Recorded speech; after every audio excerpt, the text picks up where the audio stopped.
The next one I shall take us to is by Luluzealander. Some of you know Lulu, of course. And this one is an Alinor Crest townhouse. And it goes by the name Manor of Dibella. And the little note that Lulu put there was nothing new, but it's not on house folio yet for some reason. Well, you should change that. Lulu, put it on.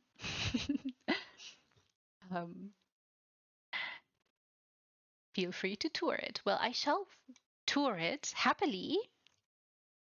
I shall have the bestest time.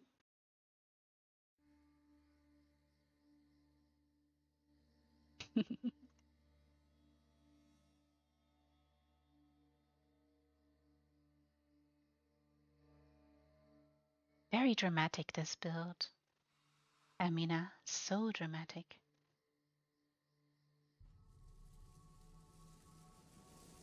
And I shall take us there.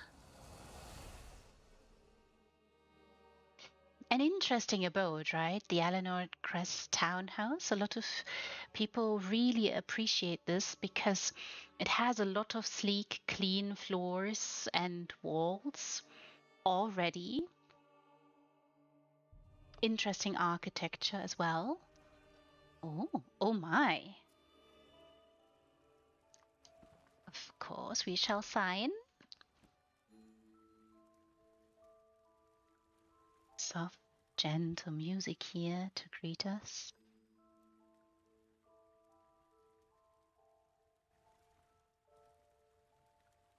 Elegant original floors, just a little carpet added. Ah. Very elegant entree. Very clean, very smart. Elegant color palette also. Warm golden colors and greens and soft blues hues all around. Very nice lighting too. And as I said, the floor likes to shimmer here in this house. And some of you appreciate it just because of that. Ah, can have a seat here, everybody. Nice layering job here. Very nice, very clean. Ah, little jewelry box here. And elegant backdrop also. Wonderful lighting in the entree already. Wonderful flower choices. Also wonderful color choices. Here we do have a little bit of a curtain going on. Blue and gold. Soft and gentle greens. The lighting here, again, I'm suspecting there might be something hidden beneath. Really powerful lighting. Wonderful little urn here. Very clean and sleek. Slipped onto the wonderful stand here. Sometimes that's not that easy because I've said this also with books. Positioning or placing books is sometimes so difficult to do because they just don't want to be flush on a table or any surface sometimes. Can be very, very fiddly. Very elegant entree. And the original, of course, all around. Not changed too much. Oh, look. Oh, look. Aha, we seem to be in the kitchen, everybody. Oh, that's a nice stove. That's a very nice stove. Look, everybody. Oh, so magnificent. Oh, Kildora, are you here to pick up some drinks to serve to the good people? Look, everybody. Okay, so I have to show you the stove a little bit here. Look, there's knobs and an oven. Oh, smart. Very nice layering job. Very special. This is also very clean, very modern. Very, very sophisticated. Oh, and ventilation above the stove. Beautiful oven. Really glorious, very special. With all the knobs and the door handle. I hope you can see this. I hope you can... It comes off on screen. I do hope it does. It's so nice. So elegant and modern. Ooh. Ooh. Soup, everybody. There's soup. Yes, practical and very beautiful indeed. So clean, right? And very, very inventive use, clever use of furnishings here. Very nice. Beautiful shelves. Wonderful herbs and garlic and... Ooh, I'm so sorry, Lulu. Kind of have to jump on your shelves here to show what you've put up. Oh, look! Few bottles here and there. Ooh. Ooh. So wonderful. I really love that. It's so nice. Oh, a strainer, of course. Few utensils that you, of course, need for cooking. Maybe a little bit of olive oil here. And, maybe a little bit of cooking sherry or something. Little mortar and pestle up there. Hope you can see that. Maybe I can jump this and show you. Yeah, oops. And I jumped off. I hope you've seen it. There is a little bit mortar and pestle. So nicely done. I really love that. And of course, wonderful, very elegant and clean layering job here as well. Because in a kitchen you do need a sink and fresh water to cleanse your dishes, to clean them, to wash them, and also to wash whatever it is that you're cooking before you do. Wonderful. Also 2 knobs there. So nice. Really elegant layering job here. Very nice contrast as well. Beautiful sink that's been built here. I hope you can see that. Very nice job. Very clean, very elegant. Oh, there's a pie dish up there, everybody. Maybe there's pie or cake too. Oh, look. Look, everybody. Let me show you this. Oh, maybe like this. So shelves, putting shelves here, but also filling the shelves is quite a nice thing to do. Right? Should mention as well, we are at 600 slots used for this abode. So we are at capacity. Wow. I really appreciate... Ooh, and a fridge. Another fridge, everybody. Also with a knob here. Elegantly lit. Seafood. Apparently some cream or milk waiting there too. And meat for all you meat lovers out there. Wonderful drinks all cooled. And fish down there. Oh, more veggies up there. Wonderful. Pumpkins, tomatoes. Beautiful. That's wonderful. Really nice layering job again. With the display case. Of course. That's so smart. Very elegant. Oh, excuse me. Am I in your way? I'm so sorry, Kaldora. Such a smart idea and so modern again, right? Beautiful lighting here too. Just so soft, so elegant. Really beautiful kitchen. Oh, and all the bread, bit of grains here, pumpkins, and more in the basket. Fantastic.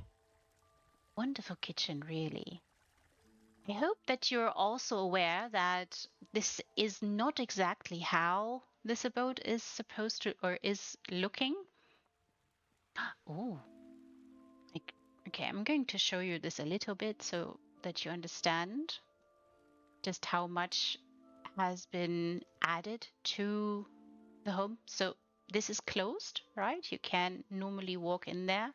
Oh, we do see a little bit of pathing here, of course, but a lot added, but in style with the abode. If you don't know the townhouse or you're not familiar, you probably wouldn't realize it. So that's why I kind of decided, okay, I'm going to show you a little bit because there's not 100% like it looks, but it's in keeping. It's very nice. I appreciate that so much. Very well done. Very elegant. So interested in how much was blocked off. Oh, look. The dining hall, everybody. And as we know, this is, well, called the Manor of Dibella. So there must be a few allusions made to Dibella. Oh, beautiful painting here. Glorious lighting again. I really love the lighting here. It just really helps the magnificent ceiling stand out a lot more. It's really interesting. Beautiful. Oh, dinner table is set, everybody. Looks very cozy and comfortable. So do come and bring your friends to a soiree here and enjoy a magnificent dinner prepared for you. And ask Caldora for refills. Apparently there's wonderful wine here, maybe a bit of water, a little bit of an Altmary chapeau there as well. Yes, very elegant indeed, Hayden. I find it elegant too. Really, really beautiful. Very clean, very sleek, very elegant color palette. It's not overwhelming you at all. So warm, very inviting. Oh, beautiful. Do love these furnishings too. The Alinor ones and the vampiric ones. The wood just looks so characteristic, so elegant and warm. You know, like a very nice aged wine or whiskey. It just has that property to it. It's really sublime, beautiful, really, really elegant. Cozy, wonderful fire going here. Fantastic.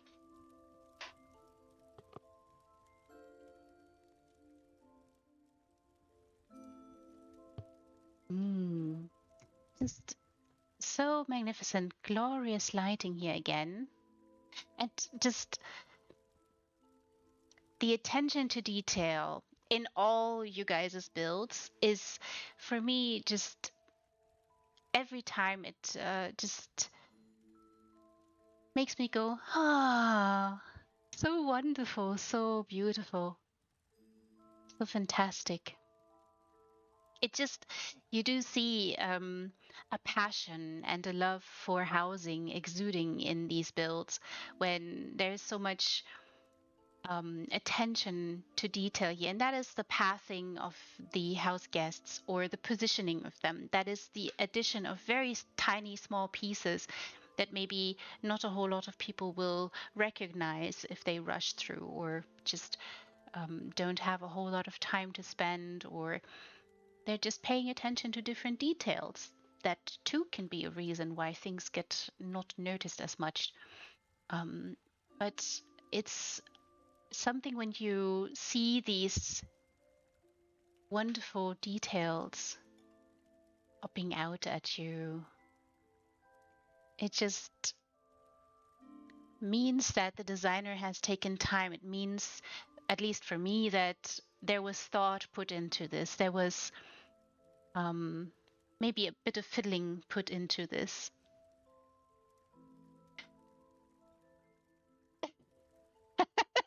Hello there, Dadpin. Welcome, welcome. And of course, you can lurk away.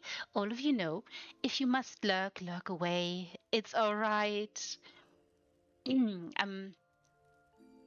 I understand, if you're maybe building something maybe for a magnificent contest that's going to happen in October, maybe you know that the real end game is having a wonderful contest again in October.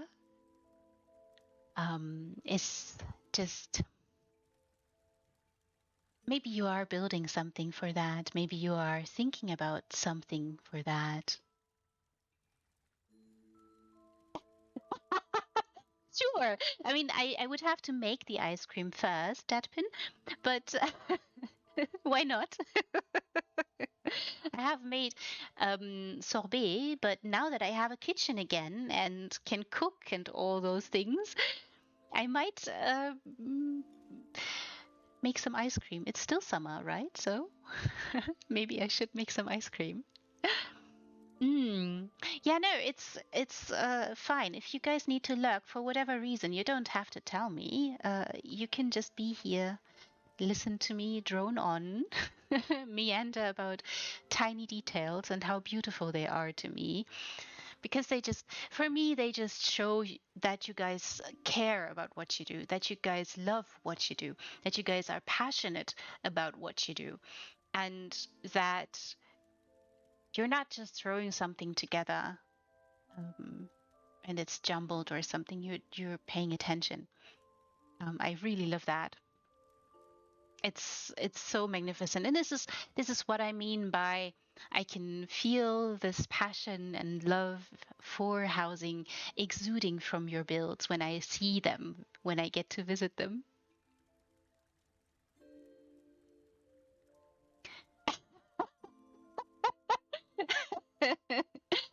you know, I'm not too worried about that. Free, free, free ice cream, uh, with slow walks. You know, maybe, but I'm hoping that you guys will watch or will join me in long, slow walks, looking at details, lingering. Uh, you can have ice cream too, of course. Maybe you have something in your fridge.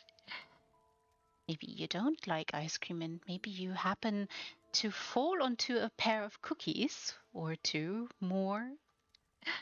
Maybe there's cake or some pie. Or maybe you're craving something more savory.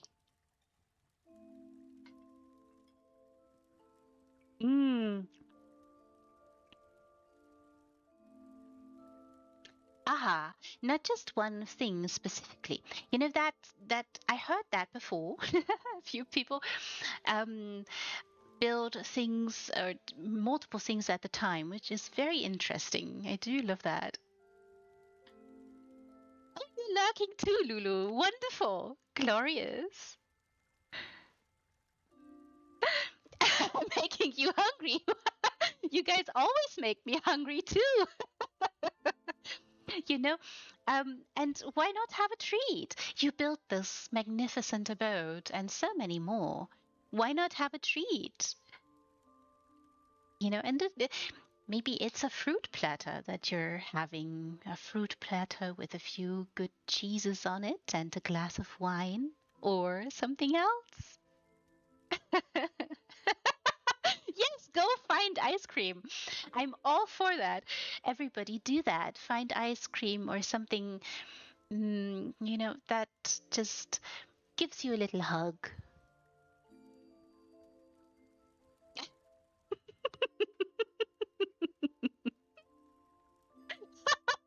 I love that. Hmm. Oh yeah, free cookies. I see that, Pen. Hmm. I do know that a lot of people um try to find viewers like that, and yeah, of course I know you're just joking, and to me is the important part is that you guys like it, and you find something in those very long, slow streams by the little snail that I am apparently. But it's just I have to stop and pause and linger for a moment and just note those wonderful little details and just um, highlight them a little bit so that others might find them too when they visit. It's sometimes people see something somewhere on my streams or somebody else's stream and they get curious and want to know more, and then they come visit your house and maybe send a wonderful friendly message. Maybe you inspired them, maybe you helped them realize that a specific furnishing can be something so much more, can be something so different that they've not thought about. So if that's a service that I can be of, I'm happy to. And I'm absolutely not worried about anything, in that regard. Oh, look. Oh, so wonderful, Lulu. Ooh, nice placement here also for the mirror. Very elegant, very sleek and clean. Beautiful, beautiful lighting. The entree already was so nicely lit and the door slightly ajar here. Very, very nice. Very much in keeping with the architecture, right? You are keeping with um, the walls and the architecture of the townhouse that ZOS gives you. And I appreciate when you guys do that too. Just as much as I appreciate when people take a space and just transform it and turn it into something completely different. But I also love when you guys decide, okay, I'm given this. Now let's see how I can elevate this look and tease out um, the elegance or tease out the character in this. And then let's see, maybe I can add a specific theme to it. And I really appreciate what you've done here, Lulu, to keep with the theme and elevate it and lended lighting that makes the architecture stand out, lends more um, texture and contour to the build.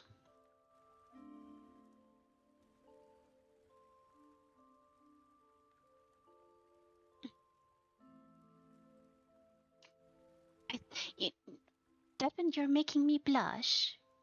You all make me blush sometimes, you know. You're very, very kind.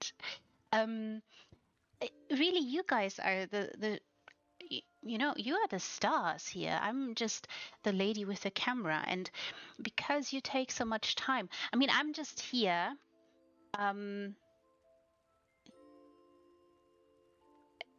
And have been invited to show these, and the time that I spend in all of your builds, all of them, is so much shorter than you guys take building. So I kind of feel obligated to at least take a little bit of time to highlighting this. Just look at this piece, right? You have been looking at this for a moment now, but the lighting, just the subtle lighting with the candles and behind the wonderful statue there, it highlights the contours of the statue.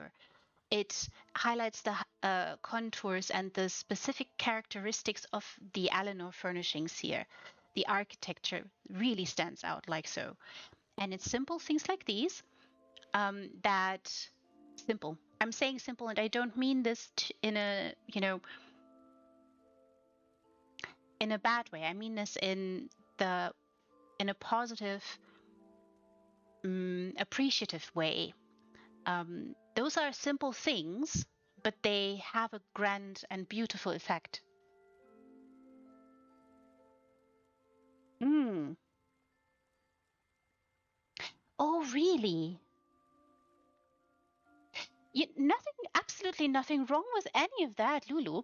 Particular, if it's meant for a role-playing venue, then in particular, it makes sense to pay as much attention to all the detail and the lighting and everything. And with liking Alinor style, everything about Alinor style, you can use a lot of the furnishings, and in my opinion, they're as eclectic as the furnishings of the vampiric style. And I was talking about the wood, the furnishings that are a little bit more on the woody side. They to me look very particular, a little bit supreme, and that's a type of elegance that can, some might think, oh, that's very, snobby and stuff like that. But at the same time, I think it's just like very nice aged whiskey. It's just good and wonderful and sublime. It has, a specific air of elegance to it, and it's a statement, really.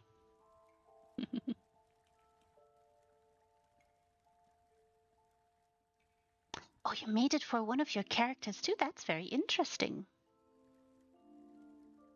Hmm.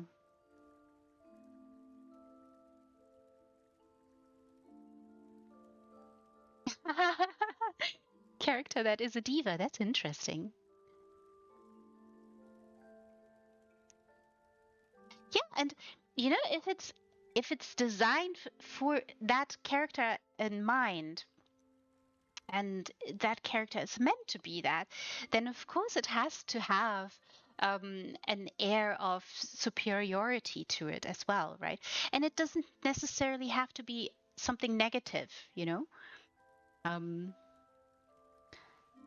think it's very very nice, and I love the furnishings also because the light dances so nicely off the wooden features. It's something that I personally like a lot. Like when wood is illuminated in a specific way, and you can see the trees in it, and you can see the life in it. You can see the movement all around us. Very special. And in this, the darker wood tends to give you that character faster than Lightwood does.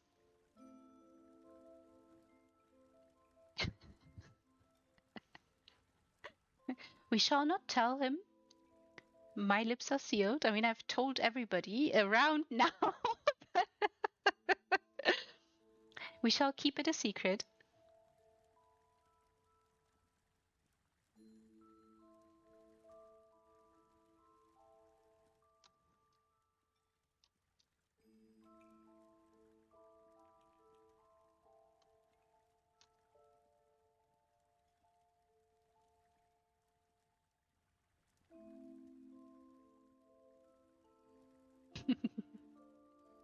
Oh, so the choices here. I've said it also already when I entered that the floors, are so nice. I really love the contrast too. The lighter Alinor walls, the clean but yet intricate elegance that Alinor comes with. And then, of course, this magnificent floor that likes to shimmer and that is so such a nice thing to play around with.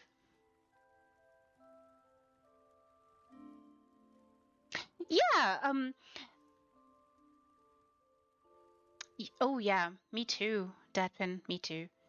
It that would be magnificent. And I have seen a number of Alinor Crest townhouses that were not entirely covered up.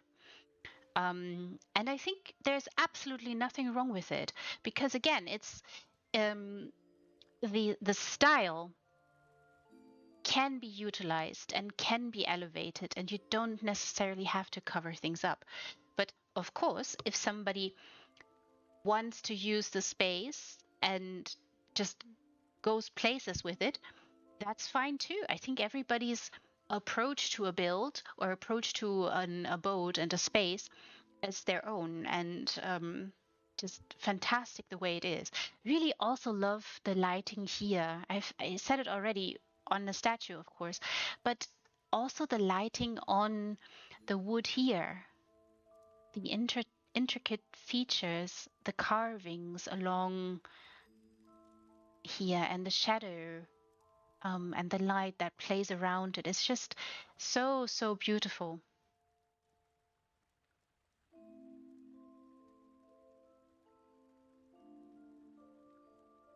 I know that pin.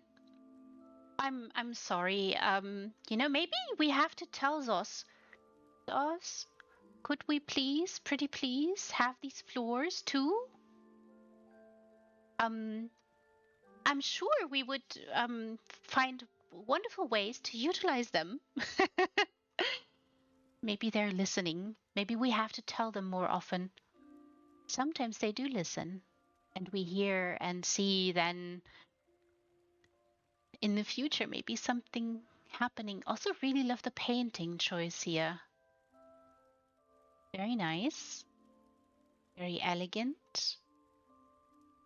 Also like that you're not cluttering it too much and going with accents and eye catchers. It's very elegant, and I have already peeked here.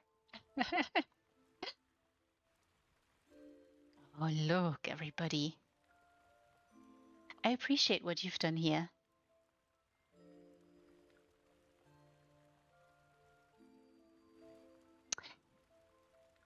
Yes. A little spa. Look. Aha. Sauna?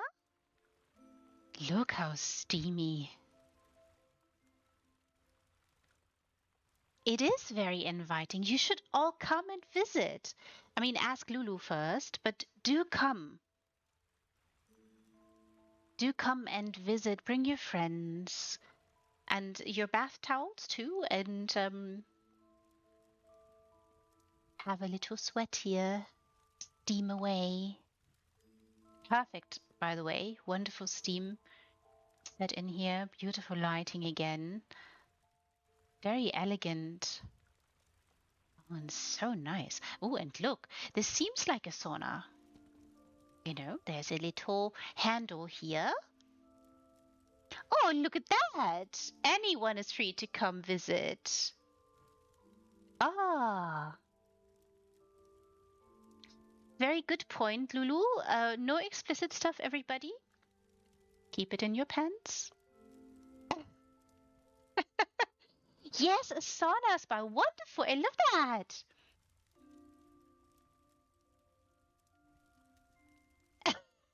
Less of the steamy stuff. I mean, the game. I know maybe some of you have seen a few books appear here and there, and I have to have a giggle about it, because it's not always all that clean. Hello there, little fox. Welcome, welcome. No, I'm not walking through a contest. This is a slow walk. Reese slow walks. This is episode 3 that I'm doing now. So I'm meandering very slowly, as I always do, through houses kindly opened to me by wonderful designers of the house folio. If you wish one of your houses to be slow walked, you can, of course, add yours to the list. I do have a nifty little list, and I'm trying to slowly walk through it, paying attention to the details, talking to you guys. And sometimes I'm lucky, just like so. Lulu is with us. This is one of Lulu's houses, and as we were just told, an RP venue that is open to be used, just not for lewd content, please. So wonderful. In house folio, yes. So as maybe you know, in the house folio, we do have the opportunity um, to, well, have. Um, let me get you the information as well. So those are requests that we streamers and creators can have for you guys. And my request basically is that I can come visit your beautiful abodes and walk through them slowly. I do also have another request, which is designer spotlights. But I understand some people are a little bit more of an introvert and do not prefer to be in the spotlight too much. And that is why I decided to offer the slow walks so that all those wonderful creations can be shown. Oh, you just joined recently. Welcome. I hope you find. Uh, yeah, that's fine. It's a wonderful server. I can, if you want me to ping you, I can ping you, of course, in that little request. Hmm.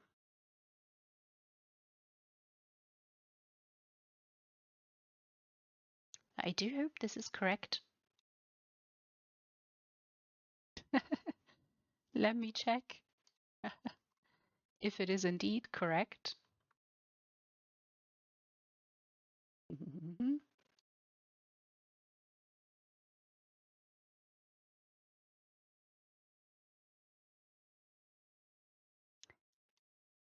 Maybe not.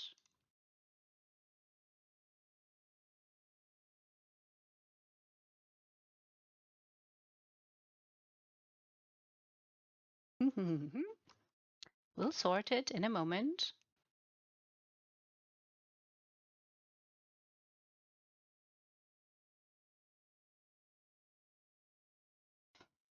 Oh, this is not a problem at all, darling. Yes, as Dedman was saying, Creators Corner, and it should be Reese Slow Walks. It's under requests, so there's a lot of us streamers and creators. Wonderful team there, covering as much territory as we can possibly do. Hello there, good evening to you, Mavis. Welcome, welcome. Good to have you. And there, of course, you can. We have been given the opportunity to go about and request little, things like I just explained, slow walks, or in my case, designer spotlights. As some of you know, I've done designer spotlights last year, or I started doing them last year. And it was so much fun. I loved it so much, having a talk with people. And here, of course, for those who are a little bit more on the shy side, who don't want to be in the spotlight so much, or maybe who are a little bit scared, or who really don't want to have their voice on a stream, I can totally understand. Oh, it was still hidden. Oh, wonderful. So have you found it now? Because if you have, Then let's see, maybe I can still put it for you.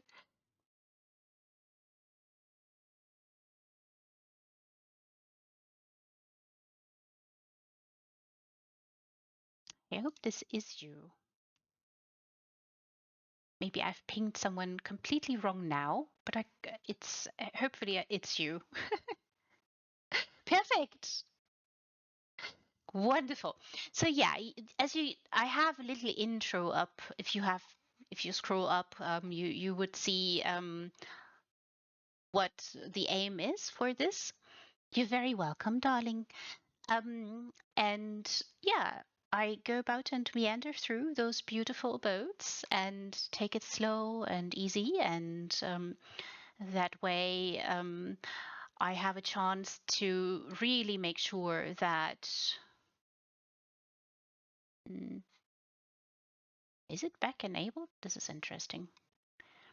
Um, that way I have a chance to have a real good deep look at all the detail and see everything. And sometimes, as I said, I'm lucky and the designers are in the audience. And if that is so, I can ask nosy questions. And sometimes people answer me, which is perfect. I really love that.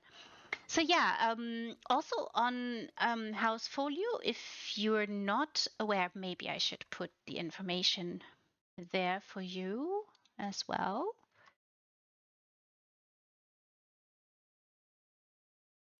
Um, for those who are not on the House Folio just yet, but who are interested and who would love to see what it's all about, we do also have showcases, of course, in which we cover themes that were put up by the wonderful Hayden, and sometimes there are community requests also in the mix, and those we do cover and or try to cover at least.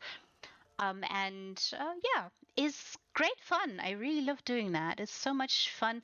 Also, sometimes the themes are so so mesmerizing, so glorious. And when you get to see what people make of them, it's just you guys are so creative and so um, just so. Mm, I have sometimes difficulty finding words for all the exciting and exhilarating work that you guys have done, and it's not only those powerful artful builds, but also the yes, scrumptious is a very good word. I agree. It's just um, sometimes I feel like the in keeping with themes or in keeping with specific styles, it's just oh Lulu, you're making me blush again. Look away as you want to. Do always feel free to do that. I can see the beauty and the ideas and the intention that you guys sometimes have in all builds and small builds and exuberant, artful, um, you know,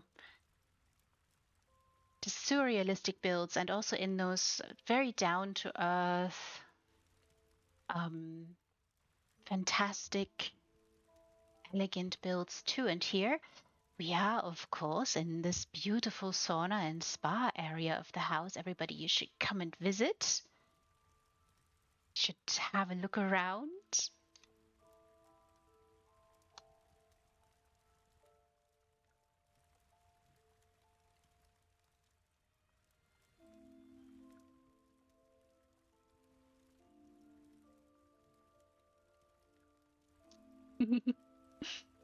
Have a look around. Bring friends. Maybe you find that this abode tickles your creative ideas around a story. Maybe just like Lulu. You think of a character that you've created, maybe a story that you've written, maybe it's a short story or a bit longer, and maybe you find inspiration maybe for another chapter in your book or in the book of a character that you've written. Really appreciate those stories or spaces that invite and allow for that. I really love the little wonderful little ladle there, because all of you know who've ever been to a sauna, you do need to add a little bit of, well, fragrant, glorious water to those coals or rocks. In some saunas, it's just rocks. And to steam up the place and tease out some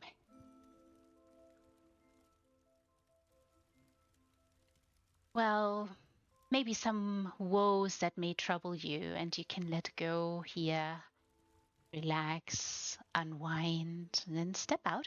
Really like that you also added a little door here. Hope everybody can see it. There's a little door. You could technically close it if you wanted to, but why not? Leave it like so. There's a little, well, partition, separation from the two different venues. Very nice. And then, of course, there's elegant spa with a few oils, maybe. Ooh, and there's wine to be had. Beautiful, elegant lighting along here. Not just the candles, but I do appreciate those wonderful wedding flowers. Love that you framed this wonderful piece as well. Wonderful layering job, really.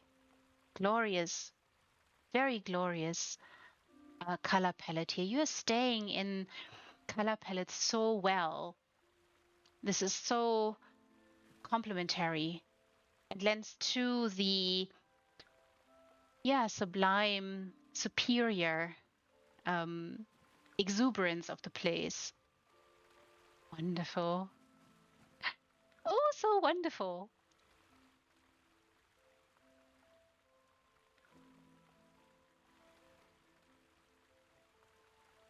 Ah. Hello there, Lumoon Leaf. Welcome, welcome. So glad to have you here. Ah, it was supposed to be closable. Oh no. Yeah, I understand. But, I think that works fine. It absolutely works fine.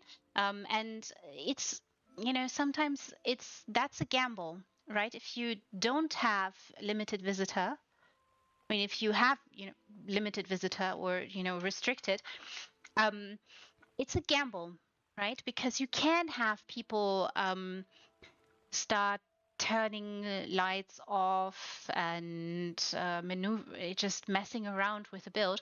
And in on one hand, sometimes that can be beneficial if you can turn lights on and off, and that semi-lurking that can sometimes be very nice, because I had a few people who had little notes in their entries to competitions. As all of you know, there were just two very large competitions a few months ago. They were absolutely astonishing and stunning. And then a few people had in their note that you can, in fact, turn, for instance, daytime. There was a mention in one wonderful abode. I think that was an exercised coven cottage.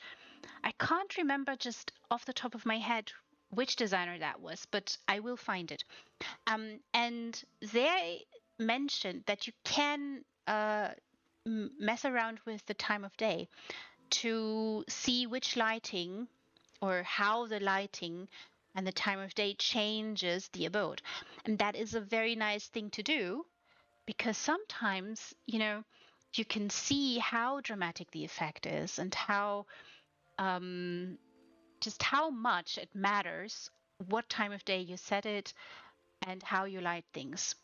And that's sometimes really beneficial to show on stream because people can learn from that, right? But it's a gamble because some people then forget to turn it back to the original time that they entered in, or they even turn off lights and leave doors open, even if they found them closed and lights on. So yeah, it's a bit of a gamble, and I think some have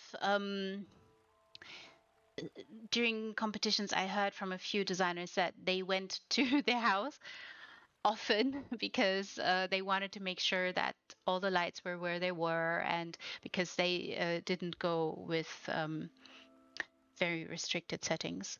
So I very much understand that, Lulu. Um, and I think it still works because you do still have um, the the note here, the mental note that there is in fact a partition, a separation between the two, but they still flow into one another. I think that's very nice. And in spas, something very much common. It's a very common thing that certain things flow and must flow in order for us to relax and unwind. I really love that. Also love the constellation here. Very nice. Very gentle touch. Really, really beautiful. Everybody, come visit.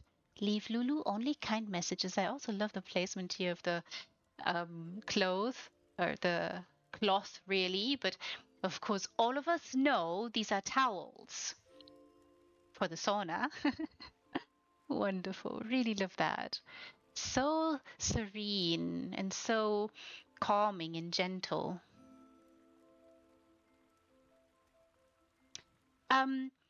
Yeah, instructions. Yeah, I feel you, Lil Fox. Um, I think for some, that's why they like to use EHT because you can have descriptions there, right? And utilize the descriptions and hope at least that some people will read them and then follow along. And that's also why I appreciate when you guys add descriptions and maybe a little bit of instructions, particularly for competitions, so that when judges go to your house, that they do in fact follow those as much as they can. You know, I do remember that a lot of people requested a certain weather, and of course, all of you know, Sauce, could we please, pretty please, have weather control? It would be so grand if we could. Because it's always a gamble, right? If we could set the weather, I think a lot of designers wouldn't have to worry so much about the weather. Yes, Leaf, please, Ross, please. You gave us time of day control. I'm sure there must be some way that we could control the weather without doing, rituals and weather dances and stuff like that. Yeah, and I also heard from a number of people that they view the weather as as a challenge as well. There's two sides of these things, but yeah, I can totally see that. I understand. And I also know that for some people the weather can create glare, and for those people who are a little bit more sensitive when it comes to glary things, it would be so kind. It would be a real kindness, and a service, really. And I'm sure that a lot of designers would really love that because if just think what you could do if you could control the weather in your builds. What yeah, how that could change how you approach specific venues or specific abodes, if you could have a little bit more control there. Yeah, maybe they will add that. I love this so much, Lulu. This is so nice. Also, I really love that you framed this a little bit. I must say, I really like these wall pieces here as well. I like to use them too in builds. I like to create tables with them or little flower beds. Oh yeah, Lefos, I can see that. Or a snowy scene. Just think of that magical feeling that we had this wonderful competition um, with also the real endgame. I really love that. I know, I know, Dad, but I'm still in the spa.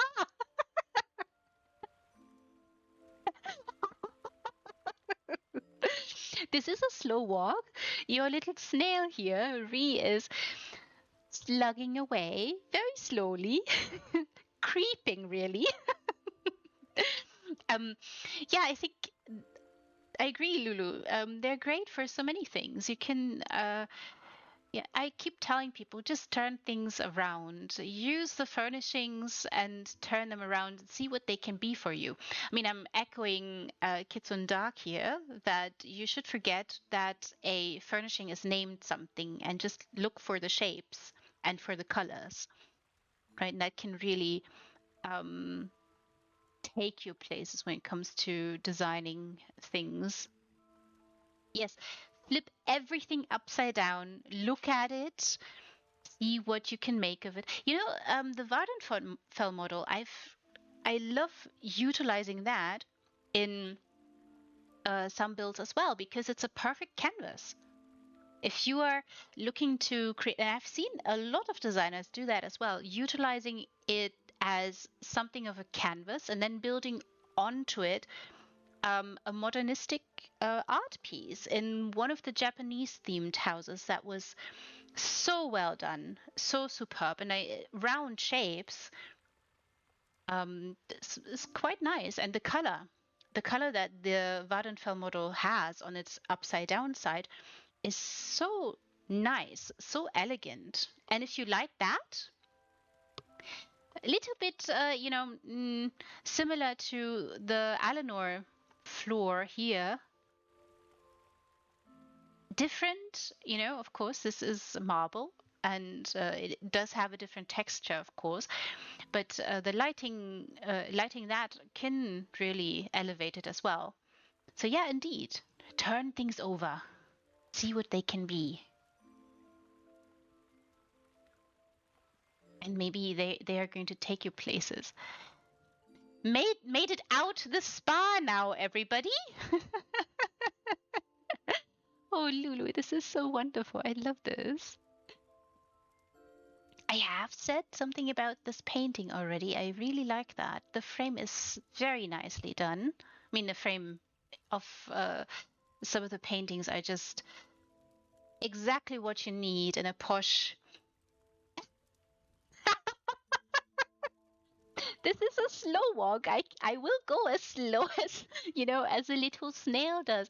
But just I wanted to note that some frames on some paintings are just perfect for specific places because they're so elegant and intricate. And here, the frame, in my opinion, just mirrors very nicely the edge working here on the staircase.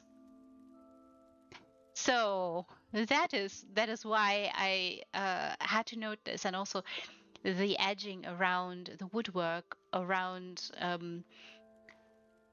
the upstairs, little balcony up there. Ooh, wonderful, wonderful lighting here.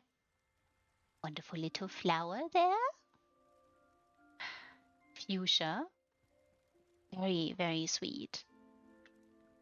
So elegant, so nice, so beautiful. And yes, why not use Alinor? Why not use it as is? And also the edging can somewhat resemble the masonry, the work that's done by a mason here, of course, not by a real mason, but um, chiseling out something like this is a quite meticulous and difficult work. Takes a long time to get it perfect.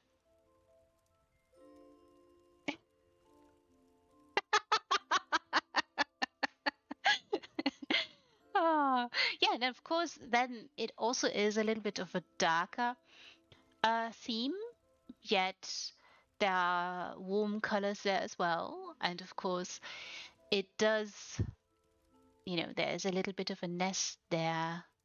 And that, of course, is something anybody who's meandered about in Somerset would know. You do see them from time to time. Very nice choice. Oh my. Oh, look, everybody. Wonderful candles here, beautiful lighting. Oh, so elegant. Very smooth. Very smooth. Oh, look. Oh, look. Oh, an aquarium. I love that. Little fishy here. Hello, you. Little starfish there. Mm. Wonderful colors here as well that you chose. Wonderful corals. Beautiful warm lighting. Very nice backdrop as well. And this is a drastic change. Yes, fishies. Oh, I love them. I mean, I do like them in, wiggling around, splish, splash, splooshing around, but I also do like them on my plate. Not going to lie. Oh, look, up there's another one. And there's another one. All the fishies. I love that. Oh, so nice. And such a large piece. And changing the upstairs. It is quite different. Very dramatic and elegant lighting. And I mean, I'm just going to turn around for a moment. Wonderful tapestry here. Oh. The wedding trellises are kind of peeking through here. Just, you come upstairs and you have been exploring a sleek and clean and beautiful, elegant abode, and then voila! You're presented with a very large, glorious aquarium, elegantly lit, beautiful fishies maneuvering around, warm corals, very dramatic lighting. Also reminiscent of Somerset too, because you would see along the shores in Somerset, you would see a lot of corals too, and fishies in the waters.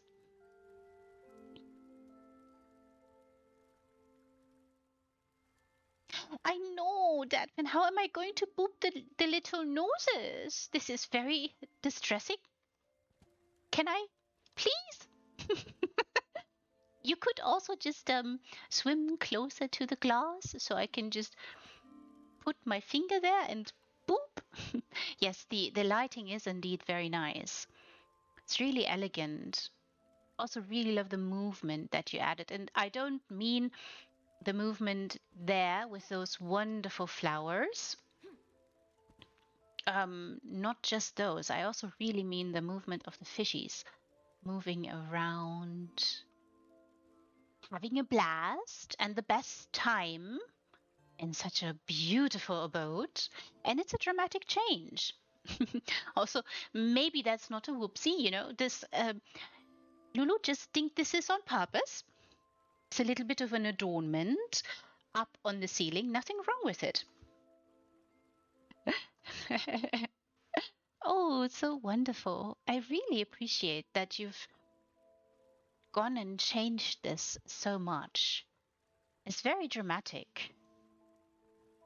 So much you've added here, so many corals, so much beautiful, elegant lighting,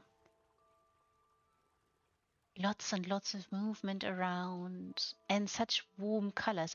And of course, they're dancing off these wonderful walls here. It's perfect.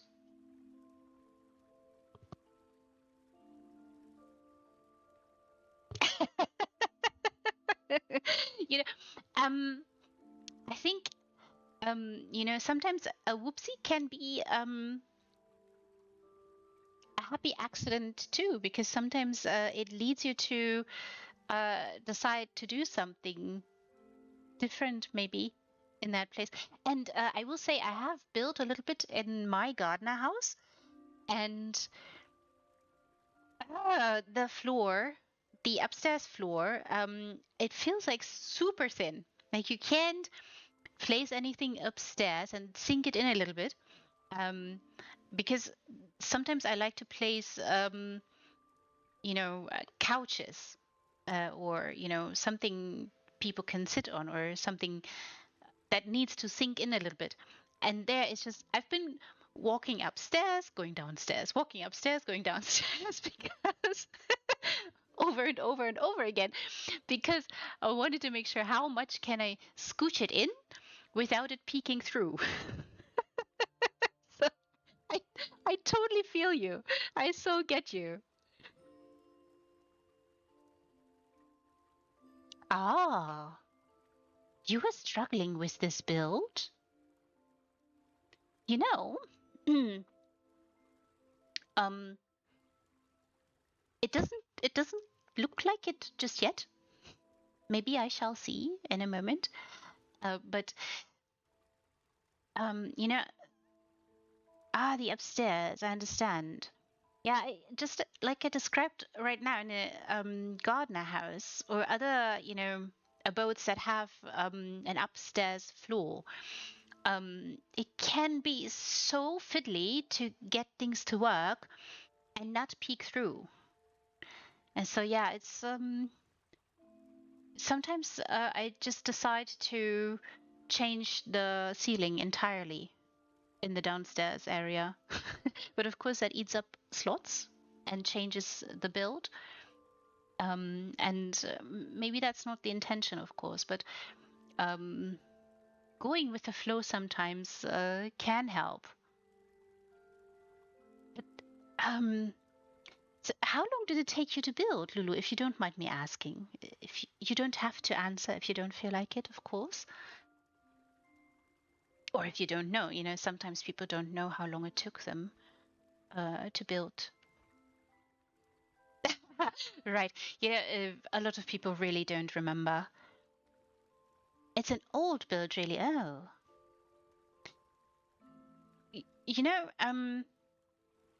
Sometimes, as I heard from a few people, I recently had messages from people saying, you know, I'm touching up some of my builds because the Colovian furnishings are so nice, or the Necrom furnishings are so nice. You should have a look at it again because it's changed a little bit. um, do you go back to old builds too and fiddle about and change a few things?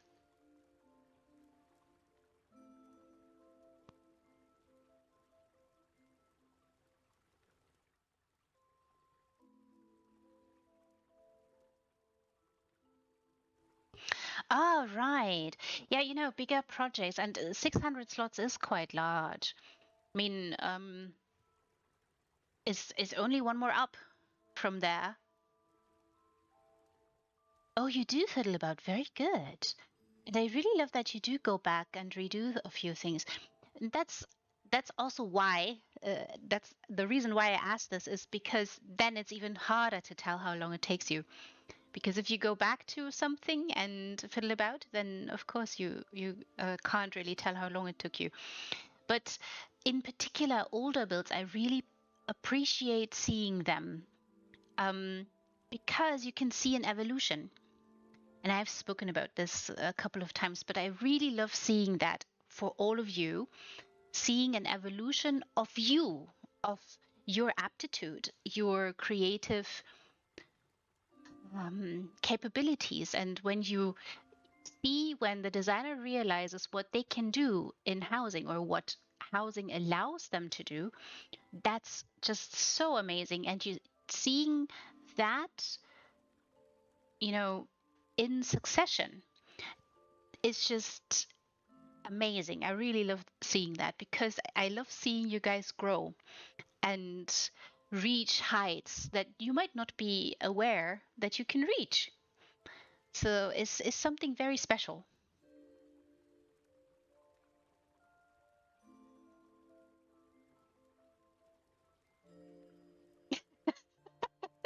I know that, and I always I always ask that. But sometimes people don't have an answer for me, which is fine. Is absolutely fine. If you can't say because you don't know, that's all right. I myself wouldn't know how to answer a question, but some people know exactly how long it took them, and have a direct answer for me, which is always wonderful because it helps me understand you guys a little bit more and understand, and then I can gauge a little bit more and feel just how impressive the design is. So that's why I ask. And also sometimes I ask how long the build took, and then I ask how long did it take you to come up with it, with the design, and how long did it take you to get the materials? Because that is the entire process, right? And that's also why I like to do designer spotlights, because then I can ask people directly all about that, and it becomes clear for the audience how much goes into a build. And that is, you know, you can just see in some builds that people look, for instance, at ESO fashion for hours and hours and hours, looking through their catalog of many of the furnishings, not all of them, but many of the furnishings. And just that alone, that time spent alone, it's not the time you're actually building something, it's the time you take to research. Exactly, Lil Fox. Researching and hunting. Oh, your house are in shambles. Oh dear. Did something happen? A wrecking ball hit them? Ah, you want to update them. I see. Ah, yeah, yeah. Oh, and I see. That is also a very, very good point. Um, I have heard that from multiple designers, also those that I've been lucky enough to interview. They said that sometimes um, a new furnishing is being added that can save you a ton of slots. And that can be such a game changer for a specific build or for many specific builds. And that's such a good point that you're making there. Very good point. Yeah, so sometimes it does make sense to go back to your roots, go back to one of your older builds. And I'd also know that some designers don't change anything in their old builds because they like to go back and see their humble beginnings and see how far they've come. That is also a very good reason not to do anything at all. Hmm. See, Dapton, you're not doing anything at all after you're done. Hmm. Yeah. Yeah. Sometimes improvements are so well.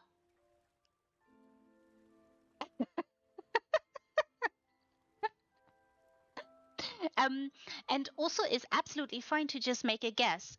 I also say sometimes or ask people, maybe you know roughly how long it took you, and that's absolutely fine. You don't have to give me, a set answer like, oh, it took me 24 days and 6 hours and 15 minutes precisely. You don't have to do that at all. If you can, I would be impressed and amazed. But you absolutely don't have to. This is creative, right? So in a creative space, um, you're not looking at time spent, but the reason why I ask those questions again is to highlight to the audience just how much goes into them. It's the research, it's the thinking about what it is that you want to design, what you want to put into a visual display, if that makes sense. And then going about it. And it is not just putting furnishings in, it's also finding them sometimes, right? And that's why sometimes it's a good point to make and a lot of you have done that and said, I had help because I dragged friends in and they gave me feedback, or I asked people to help me look for specific types of furnishings, maybe just a specific color palette or something. So I think that shows the community can come together and help and just give space to creative work in that sense. Wrecking ball. Yeah, sometimes tearing things down. I've just recently done that. I've gone into the mourner's keep and I tore everything down that I had there. I just cleared it all out. I am still in the aquarium, yes. I just love looking at the fishies and the beautiful corals. Yeah, sometimes tearing down everything can be so magnificent. And speaking of tearing down things, um, the two wonderful ladies who've been indulging me, answering my questions in regards to designing fantastic creatures, Chititara and Soris, they both have done screenshot only builds. And so they build them for the screenshot, take the screenshot, and then tear it all down. Can you imagine? Yeah, that's why I asked them, and they were so kind and decided to do it and do the designer special with me on that theme. Oh my, really a wrecking ball for you. Little Fox, I think, that's sometimes a good thing to do. Oh, you remember though, Lil Fox, the community has your back. You just ask for help. Just ask it. They will be there. They will help you pick up the pieces, all the shambles, and spark a little bit of creativity, and off you go. And you create such magnificent builds. I've so enjoyed all of them that I've seen so far, and I've not seen a lot, but I've seen a few, and they're amazing. They had me go, oh yay! And I made all the happy noises that I could possibly make, I think. Hmm. Hmm.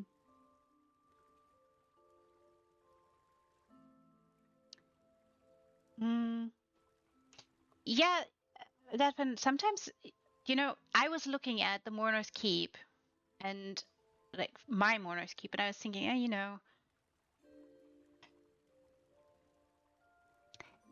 this this is not where I imagine the place to be. And I decided, okay, I'm just gonna tear everything down and then take it from there. And so I've done that.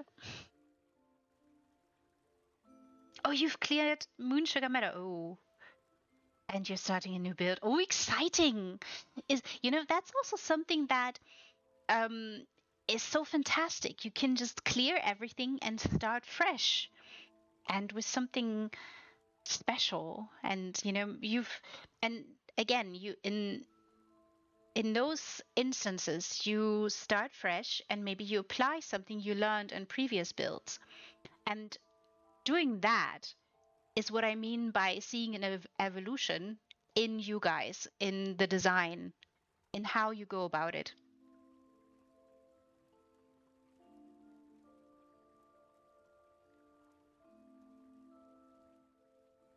Oh yeah, yeah, recycling, Lil Fox.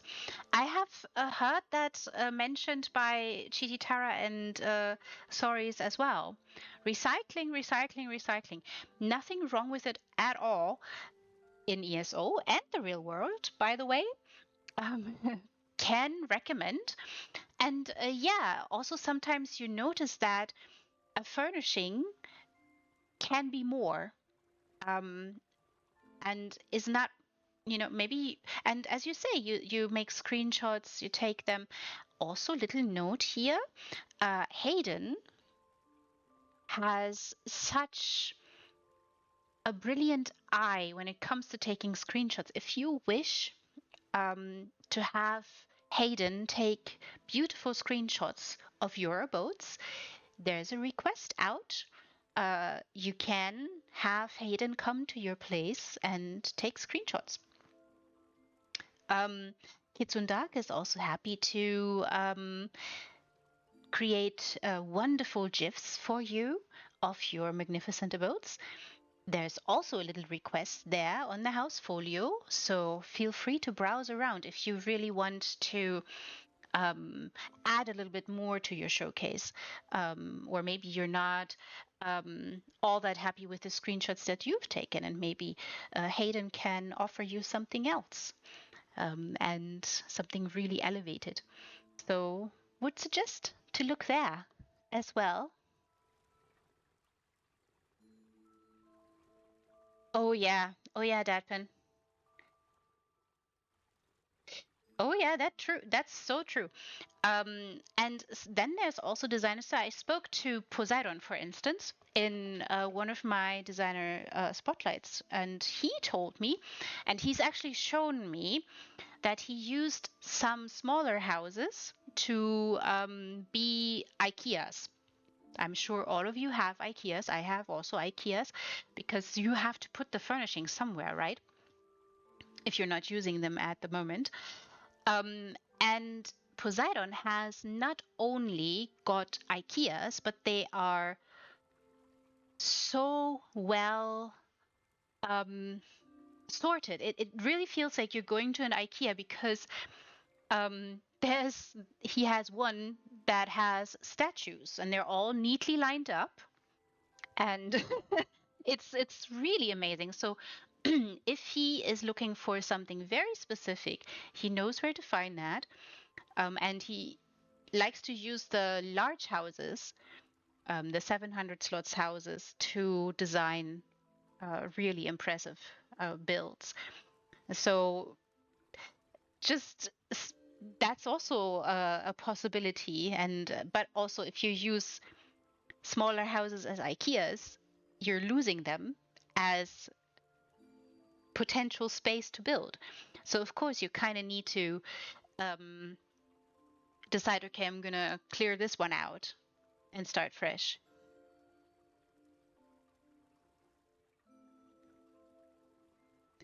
Yeah, little fox. Would suggest, if you're curious, I've shown I think one or two IKEAs in the designer spotlight with Poseidon. He's been very kind to show me around in them, and they're really neatly organized. I mean, my IKEAs are a mess in comparison. I just stuff things everywhere and then I leave. But is of course, that if you are also Lily has done that as well. I think Lily has shown me their IKEA in the Cold Harvester real estate, and that's also neatly organized. So some designers organize that and put furnishings in categories and go about that. That can be very helpful if you're looking for something really specific, or if there maybe is a competition coming up and you want to build something around that and you know you have certain furnishings somewhere. So yeah, it can be really helpful, but it eats up a house. It eats up a spot, that you could build. So has all ups and downs. Then again, Zos, I know I'm asking a lot. First, I'm asking for more slots. Then I'm asking for weather control. I'm really sorry, but I have to ask for one more thing. A furnishing bag, pretty please. A furnishing bag, pretty please. That would be so grand. Hmm.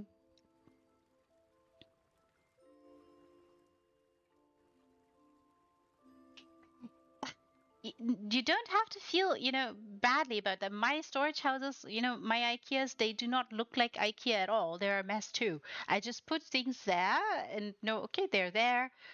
Don't have to worry about it, and then I leave. I don't sort anything at all.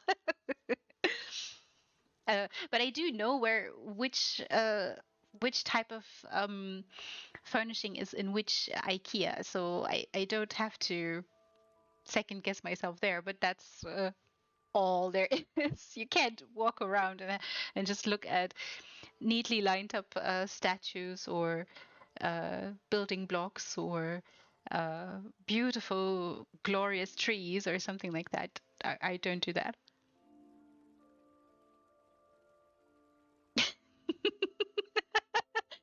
But I know the little snail is still staring intently at this beautiful, glorious aquarium. I can't. The wonderful change here is a different look, a drastically different look.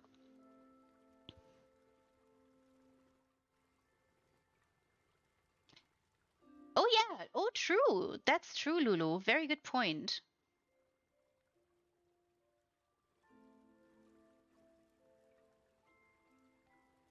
Yes. Also, same, Lil Fox. I'm the same. I just drop things and then move on. Hmm. Also, I don't run through the houses at all. Like, Deco Track is quite nice, but I just go into Retrieve and look through Retrieve and then just put things away and they're in your bag. So I don't even do that at all. But yeah, that's a good point, Lulu. Thank you. Thank you for mentioning that.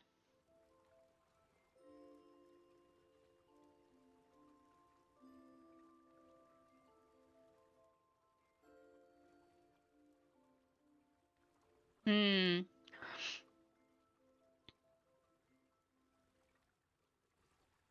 Yeah, no, dumping. I feel you, Deppen, which is why I think, you know, we do have, um, the materials back, right? With all that, and I know for those without ESO Plus, and I had people without ESO Plus participate in competitions too. So for them, it is much harder to build because they don't have a craft bag.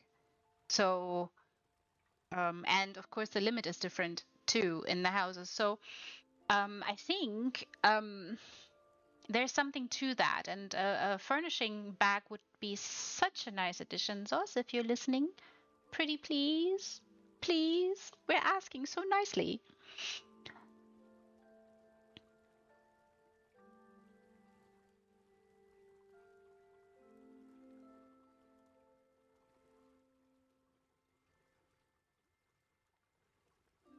Mm.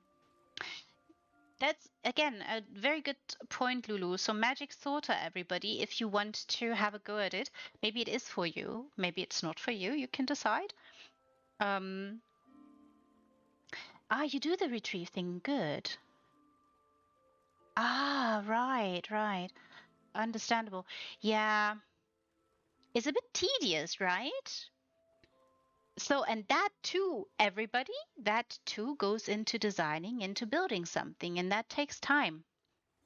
That's why I keep asking about that, because showing a build, even if I do it really slow, like I'm doing now and talking to you guys while I'm doing it, um, I can see the detail. I can see what has gone into it, but I might not know how much time it took to design, how much time it took to come up with it, everything that goes into it. And that's why I tend to ask those nosy questions in designer spotlights.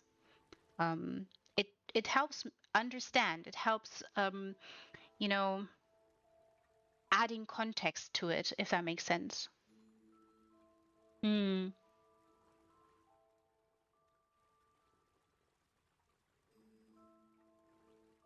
Yeah.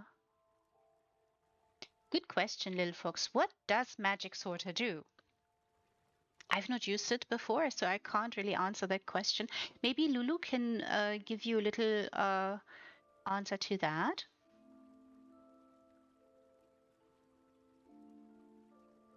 Ah, that's also a nice idea. The furniture search function. Yeah, it helps if you know the name, of course, or roughly the category that's in, right? You can also utilize category search. Mm. But yeah, I understand that that whole what furnishings do I have? Where are they? And um, am I going to need them? Yeah, Lulu will certainly know. And will give you an answer, Lil Fox, I'm sure. Oh, meanwhile, everybody, I hope you've had a very good look. This beautiful, magnificent aquarium. It's just, I really, again, I want to make that, I have done this now thrice, but I want to make it very clear. So down here, very Alinor, very light marble, walls, clean, beautiful shiny floors, also marble, of course. You walk upstairs slowly, and there you are, greeted with something very different, something special, something lit softly and gentle. And there you see movement in the aquarium, fishes moving around. Very special.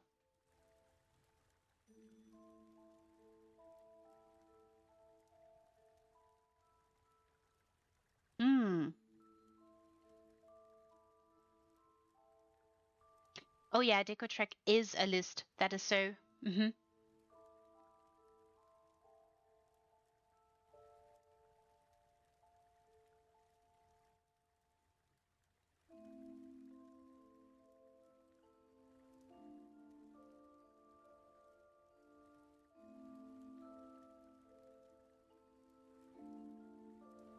Mm.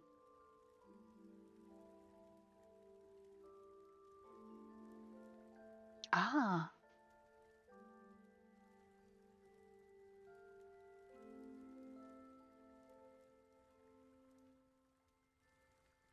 Oh. Oh, very nice.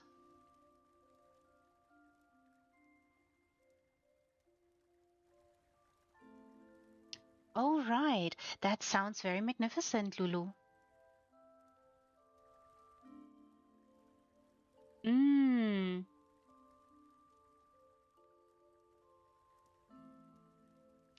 Maybe. Uh, maybe we should. Is there on Housefolio somewhere a link to this add-on?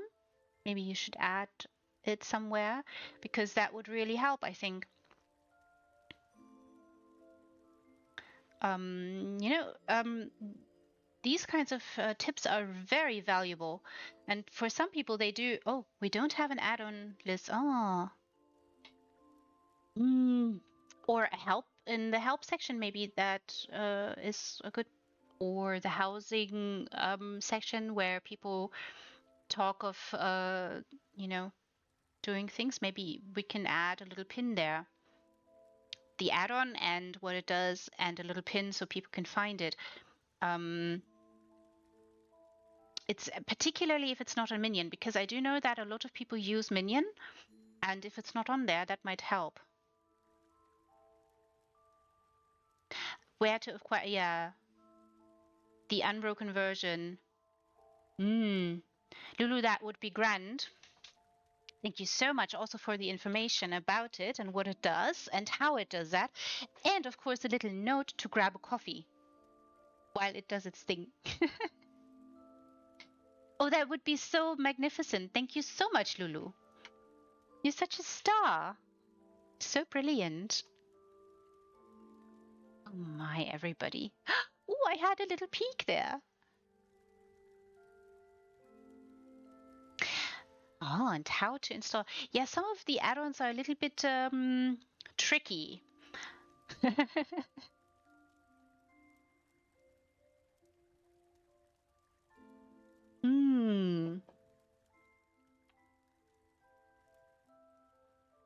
Oh, so magnificent here. Oh, wonderful carpet here. Oh. Oh, wonderful, wonderful cozy place. Beautiful fireplace here. Elegant color palette, warmly lit room. So beautiful, wonderful seating area. Oh, and apparently you can play a few games here.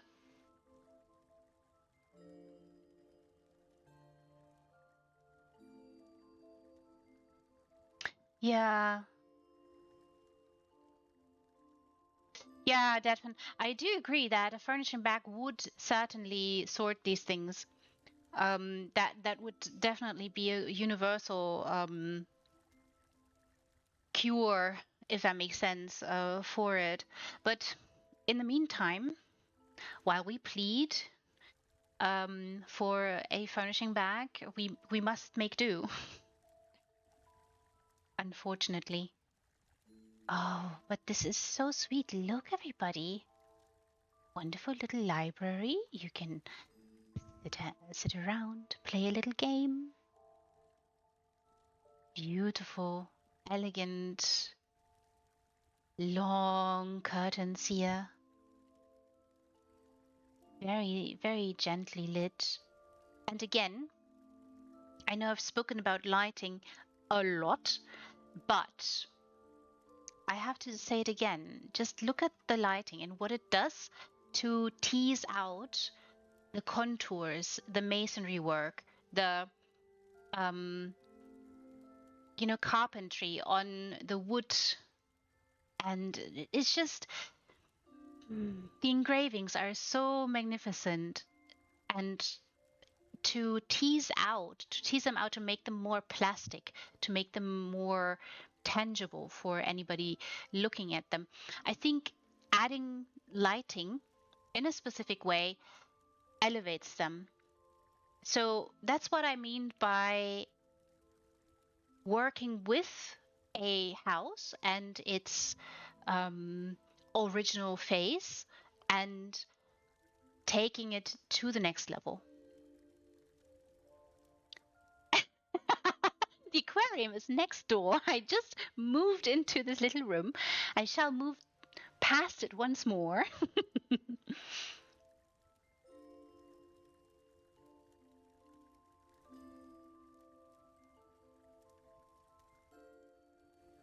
Ah, yeah, placeholders. I don't do that at all. Like the Fox, I don't put placeholders at all. I tend to just wait. I know what I'm looking for in that specific spot, and then I just wait until I see it. But yeah, placeholders do work. And I also know some of you guys leave a certain amount of furnishing slots empty, and you just reserve them for specific furnishings that you are looking for that will come, or that you'll still acquire. And it is very helpful to reserve those slots, but at the same time can be, that moment when you reach, when you're close to the limit, the furnishing limit, that is, It can really be a bit of a nerve-wracking moment, maybe. I also really love how the lighting really plays around with this wonderful paravent, the metalwork. Just really helps it stand out. And the plans right behind it, so nice, very elegant. Yes, very posh, but that's the theme. That's what we were going with in this particular abode. Beautiful, really, really awesome. Also, just the lighting here on the ceiling, just it's a small thing, but you do highlight it a little bit by that. Maybe that's a happy accident. I don't know, but it is a wonderful happy accident. And adding a few little things into the bookshelf here, everybody. I hope you can see that. Very subtle. Very, very subtle. Very nice little additions here. I really appreciate that. Thought this looked out of place for me. Yes. Ooh, there's more wine, everybody. Wonderful. Beautiful music box also playing around. Wonderfully filled shelves here. And it's, I have said this many times before. Ooh, wonderful little fan here. Beautiful. And books, everyone, books. Just so you know, do have a little bit of a stack here. But, and they're so nice and flush here on the little stand. I have said this before. I have done that before. There was a little horror build, I think in one of the competitions, and they did mention in their description that it can help to be a monkey to squeeze through a little crevice to really reach the dungeons. Wasn't necessary. I still did it because it's fun. Yeah, but I was gonna say that getting books to sit flush on tables is sometimes not that easy to do. Very nice detail. And you said I should use this? Whee! Happy little monkey.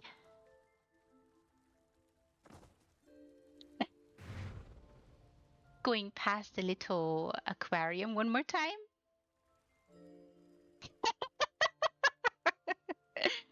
Hmm. Oh, wonderful bookshelf here again. Beautiful and large. Ah, I see what you mean. Oh, I see what you mean, Lulu. Oh, nice. You see also nice art piece there in the display cases. Wonderful little doors. Ah, ooh, very nice. This looks like a study, a little bit of an alchemical place. Oh, wonderful lighting here. Wonderful placements as well. Very interesting, very nice. And just look what the lighting does to the wood. Oh, it's so, so magnificent. Yeah, very important. Sometimes, you kind of have to be prepared for everything.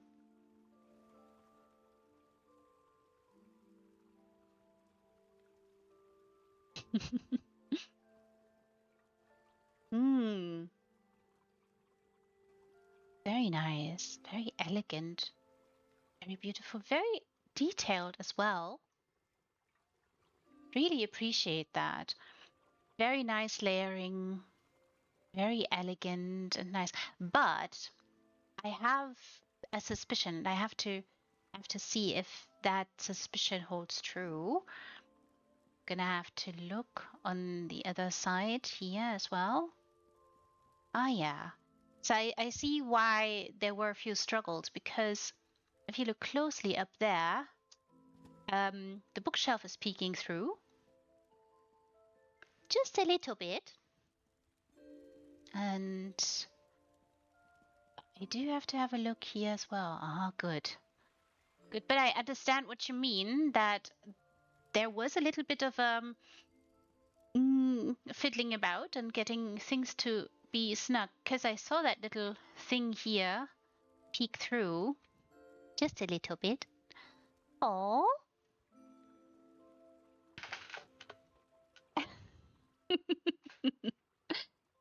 Mm. Oh, you think she's drugging the wine, really? Oh, and seducing people? Oh my. That's an interesting plot there. It's a beautiful painting here. Very elegant frame. Really stands out also in the lighting there. Very nice job here. With this wonderful bookshelf. Very nice large piece, and utilizing the display cases here and adding this wonderful art piece there, this wonderful little kitty.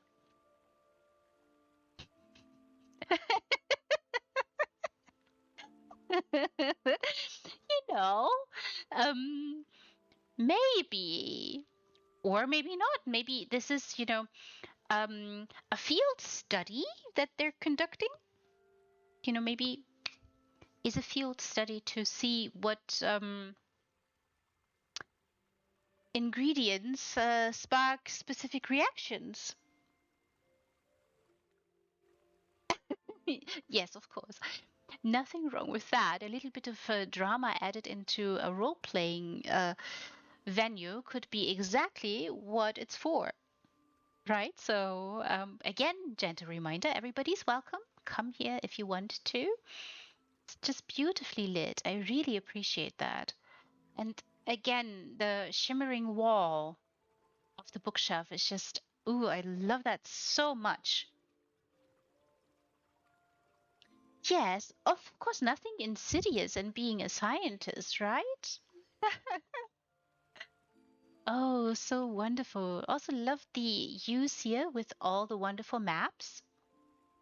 Ooh, also nice piece, utilizing the music piece and the wedding lamp. That's nice. Beautiful lighting here. Look at just how much it stands out like so. Very glorious. Really, really nice.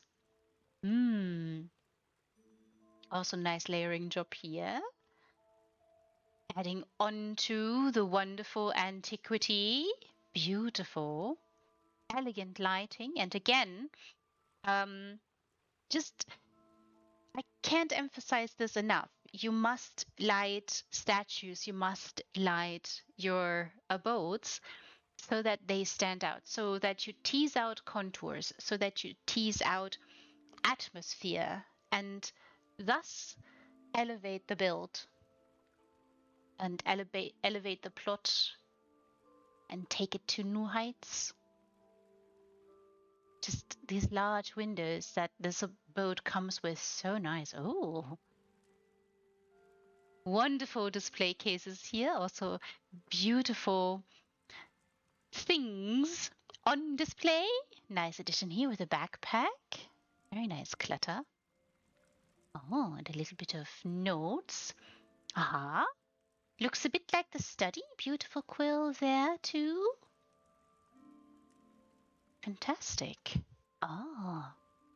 And another wonderful painting. And another wonderful map. Also very nice and flush on the table. Glorious. Few knickknacks here and there. Constellation going about. Very nice. Also a few additions made here. Wonderful use also for the busts. Absolutely nothing wrong with that. I'm going to show you this. There are a few little additions into the shelves, right? So you can see books and the placement of these books, particularly these books that can take a long time, can be very fiddly.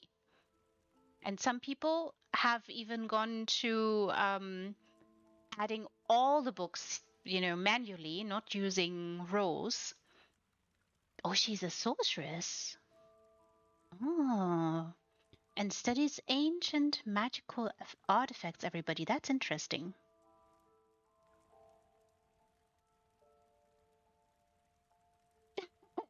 Absolutely nothing going on.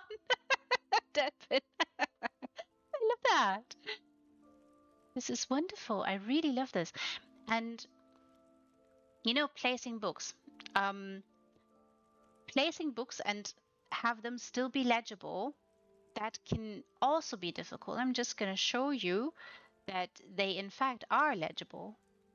So the placement is so well done, and I just really wanted to highlight that so that you guys see that there is much detail here. There's so much detail, so many little pieces, a lot of tiny little things, much that you really must take time to place and really be careful and make sure they do look like they should look. It's so much work.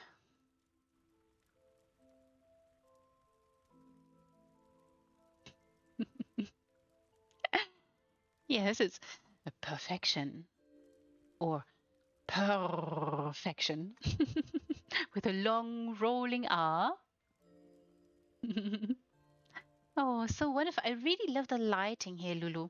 Again, I could meander about the edging, the etching that is into the wood here. It's just so, it helps, the lighting helps so much elevate that. And that just shows you can go with the flow of an abode and utilize it to your advantage and help it grow. Oh my, everybody. Ah, and now I understand why the wedding trellises are peeking through, where they are peeking through. Oh, this is magnificent.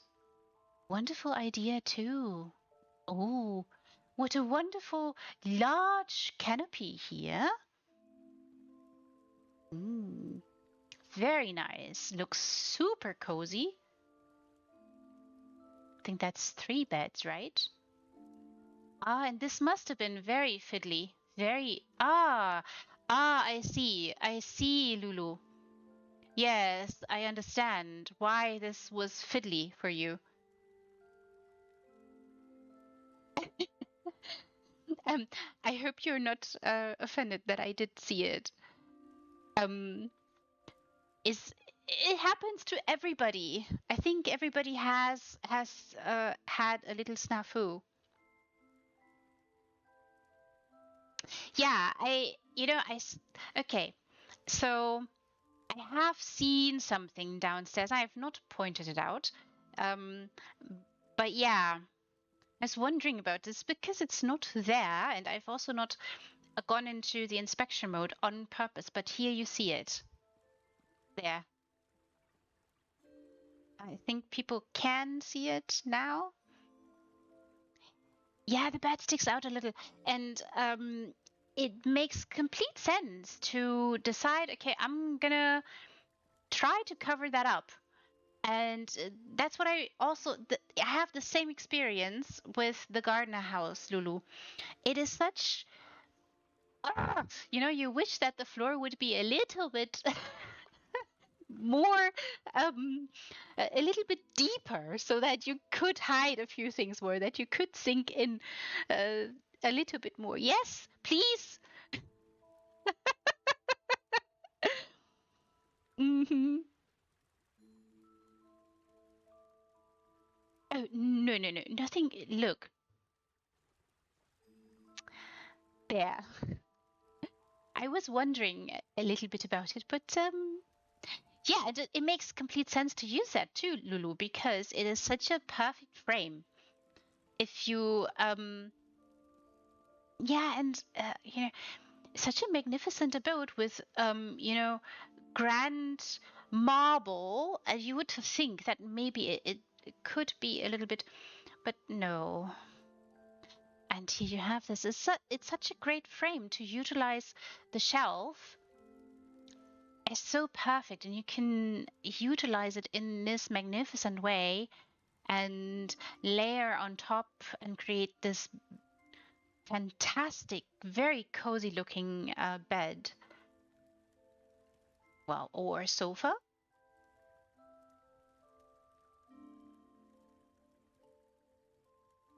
Hmm.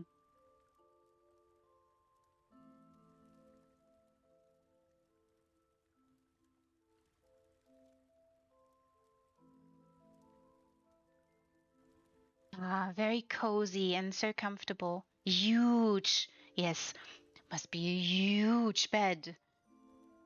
Glorious and large. I really love that.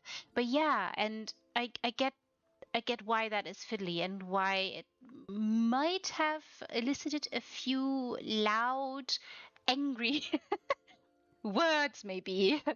I know I would have had words. I would have gone, "Ah, you silly! Please, come on, behave." Very understandable. It's such an interesting and smart idea too to utilize as a frame, and it works perfectly for this. And the color palette is so elegant here. And we've started downstairs with light green, blue, and gold, and we've gone upstairs, and the color palette changed slightly, right? And we are here now in a cozy, comfortable, welcoming abode.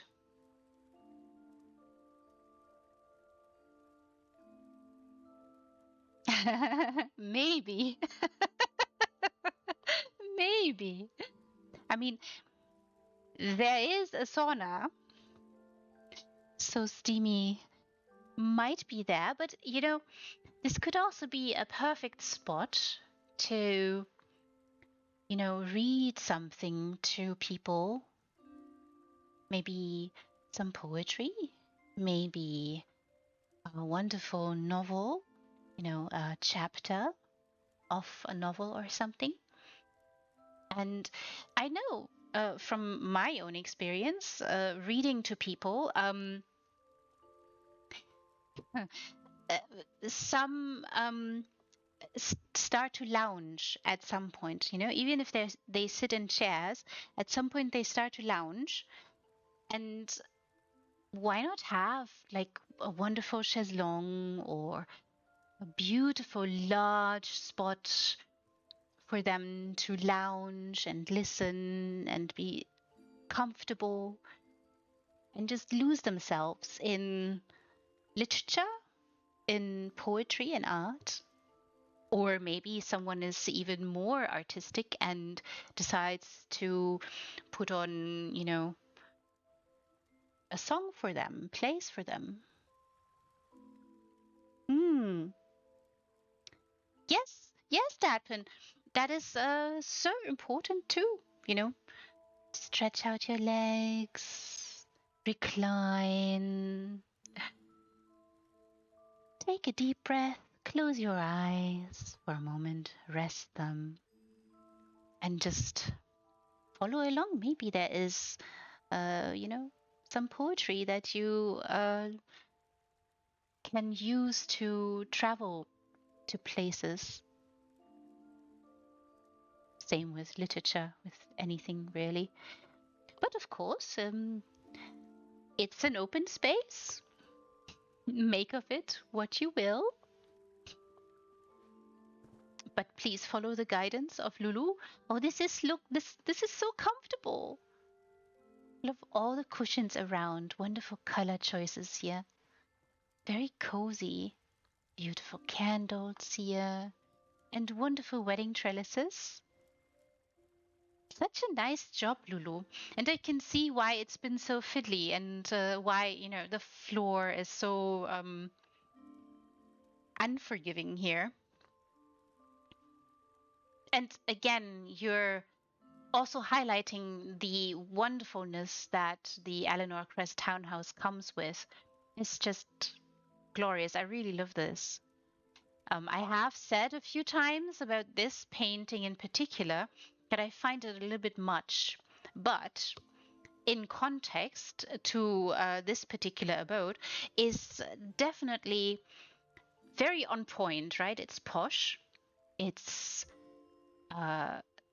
very luxurious, and shows that the person living here, the person living here, wants to show off a little bit.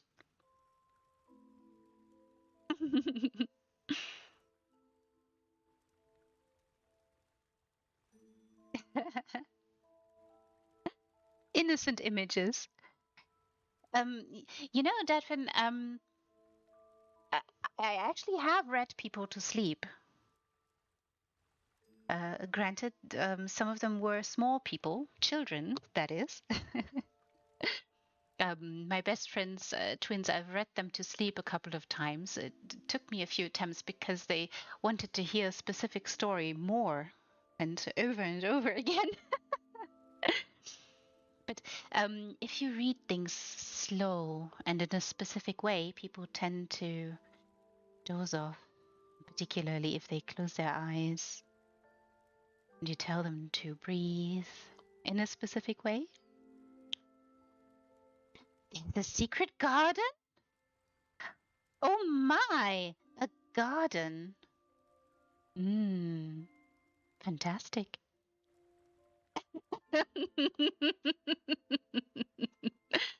Oh, look, everybody. Aha. So we do have maybe this is the bedroom, right? Ah. Right. Yeah, I know that there is like an outside part of this house which overlooks into Alinor, of course, which is wonderful because the scenery can work for you if you like it, of course.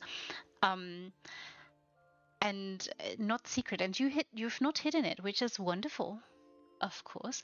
I was gonna say that there's a little jewelry box here. Look, everybody.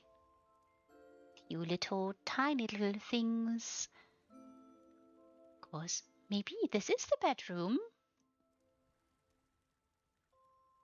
Wonderful little changing room here with a mirror. Very nice. Very elegant. Very cozy. Ah. Also smart. Nice placement here. Really appreciate that. I'm going to show that. Look, everybody. Placing a few things here and there. Adds a little bit of extra to this. And again, the lighting. I appreciate that so much. It's so, so beautiful. Lulu. Very cozy and so comfortable. Detective. You know, Dadpin Hayden kind of had me sort of be a detective. I mean, she led me through it graciously. But in her gardener house, you know, the wonderful one that is such a wonderful homage to, I mean, is it the song? It rang in my head when I read it, when I read about it, and she's spoken about it. There you kind of are a detective following along and looking for the little clues that are strewn around, and it's just it's really wonderful to see that. Sometimes you are asked to be a bit of a detective. Oh, wonderful little figurine here as well. Beautiful abode, so nice, so cozy, so comfortable. Everybody, you must come, you must visit. Send Lulu only kind messages. Messages of appreciation. Remember, this is a bit of an older build. And if you think of this being an older build and then visiting some of the newer builds, it's just, I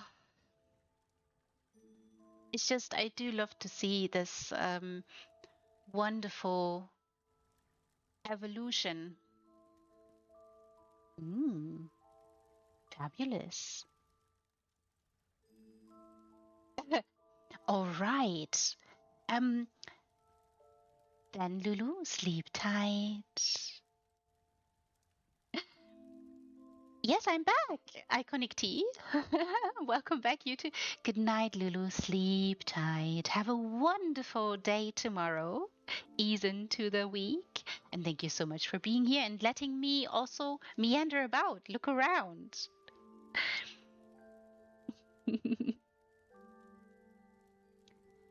I'm sure I will enjoy the garden. I can't see why not.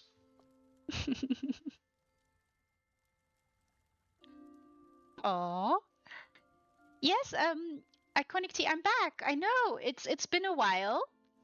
I had to move. This took a lot of time and energy. Everybody, are you ready? Are you ready for the garden? I know I am ready.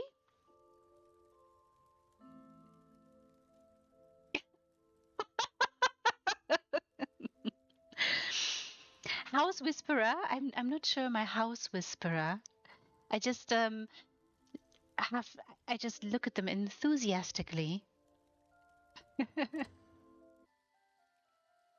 Oh, oh my, look. Oh, keeping with the theme again. I really love this embrace of deciding, okay, I'm gonna go with the theme. I'm gonna go with what the townhouse gives me. Wonderful pergola here. Beautiful frame. So elegant. Very gentle music. Soft lighting again. And of course, I said this already. You can look into Alinor from here, which is why some people decide to go for this particular place. Oh, look. Oh, magnificent lighting here as well. Beautiful little flower bed. Oh, I love this. It's also custom built. I hope you can see this. Maybe you can't, and I should show you here. I do love these blocks as well. I like to use them. They're so nice. So yeah. Oh, fantastic.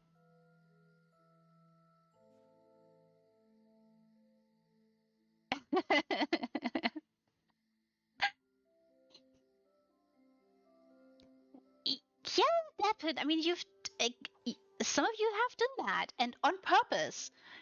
You are, secret doors and secret places and secret rooms, and I enjoy that so much because there's very often a story there. And when there are stories, I love to follow them along, of course. Mm. Yeah, I love the limestone. They do have such good use. And I like to use, as I said earlier, I like to use them to build little tables, or you know you can utilize them to create stairs, or you just find ways to utilize very ordinary furnishings that might look like nothing. Also, you can use just the surface if you want to hide something in particular. Absolutely not, Iconic Tea. It's not going to affect any of my housing tours or housing videos whatsoever.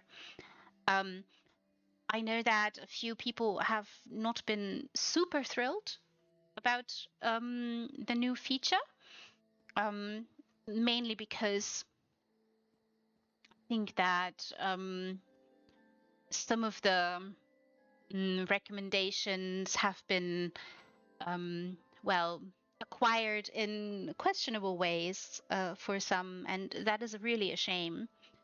But no, for me, it's not going to change a thing. I'm not going to use it all that much. Of course, if you visit and you see that that particular house is in the housing tours, and you do like it, do recommend it and favorite it, of course, if you want to. And as per usual, send the designer only kind messages and messages of appreciation. Because I have, as I said, seen a number of people being very dismayed and quite saddened at how certain things are looking within the feature. So yeah, no, it's not going to change a thing. My slow walks are still going to be slow walks of those people of the house folio who are kindly opening their doors to me and allowing the little snail to slug around and take forever to look at all the little details. I will also do cribs and continue to do cribs, and for those are submissions from different guilds. So it's I do want to theme them a little bit, but not overly much. So there will be another episode of cribs coming soon. And I'm not going to use the recommendations or the housing feature for that, but submissions from people who want their houses to be shown or their guild halls to be shown. Designer spotlights and specials. Yes, sort of. That's very nice that you picked up on it. So I did, I think, 4 episodes of Cribs already. And there shall be more episodes to come. Again, I usually highlight a specific amount of houses during that time. It's a little bit faster paced. It's still slow for like the average streamer. I'm still slow in those, but I'm still gonna do those. And specials, there will be more designer specials and designer spotlights. And I do have a few more things that are still a little bit secret, but you'll learn of them soon, TM. There will be a few cooperations in the future, so I will cover a few things that may be overlooked in the feature or in other ways in the game, and I want to give space to that, so I will leave it at that. So yeah, no changes. In regards to competitions, I should mention maybe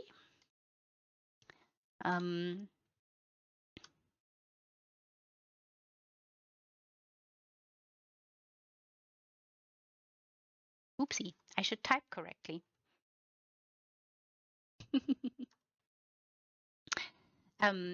The real endgame is going to do another competition in October.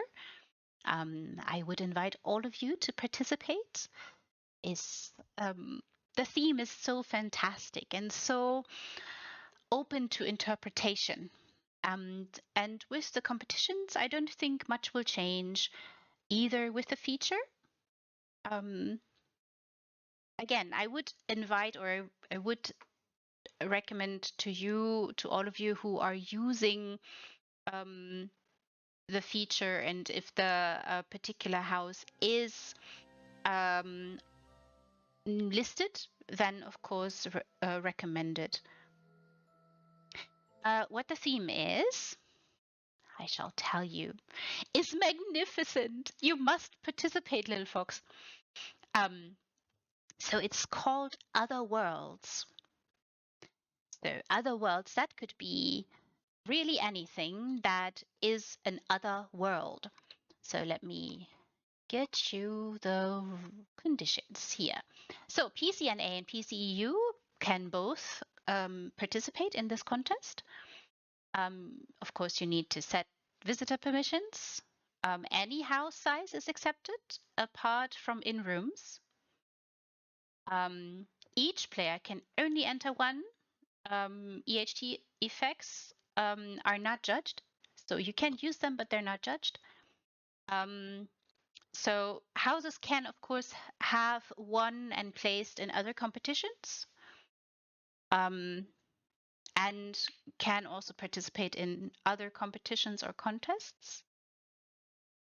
There are different categories this time. Lilana has added a beginner category as well. And as to um, the theme, of course, is very important. So the build certainly must be identifiable. So it can be from a novel or a movie or a whole series or a comic book, or it can even be a role-playing game or a video game. So long as it's another world, so long as it is a world that can be identifiable. The build may not be set in Tamriel or our world.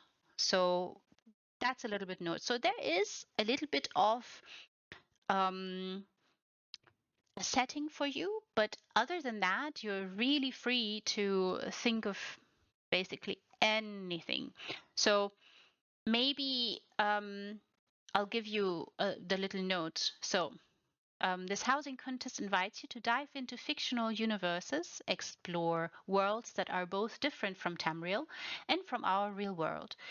You can create a house that brings visitors into any world of your choice, as long as this one can be referenced. For example, the Chronicles of Narnia, or Star Wars, or Lord of the Rings, Doctor Who, Dune, Matrix, Zelda, One Piece, Hellboy, Avatar. Just think of maybe your favorite novel growing up as a child, or these kinds of things. Or maybe you have a specific show that you really, really loved growing up. That could be certainly something that you could think of. I hope that helped. Mm.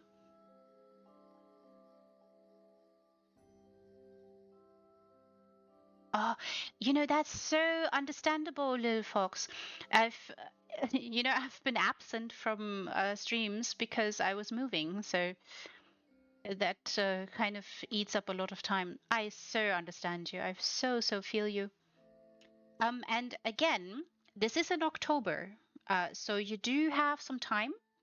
Would definitely invite you to participate, and maybe there is something there that you would like to enter, and also think maybe it can be a scene from, or a chapter from, a book that you've read. Maybe you were so enchanted with Hobbiton, for instance, or Imladris, and you wish to recreate a part of it and really make it jump out, then certainly I'm sure you find something, and it doesn't have to be something like that. Also, we had outer space as well on the house folio, right? So Star Wars, or even Star Trek, or maybe The Expanse is something that is more up your alley. Hmm.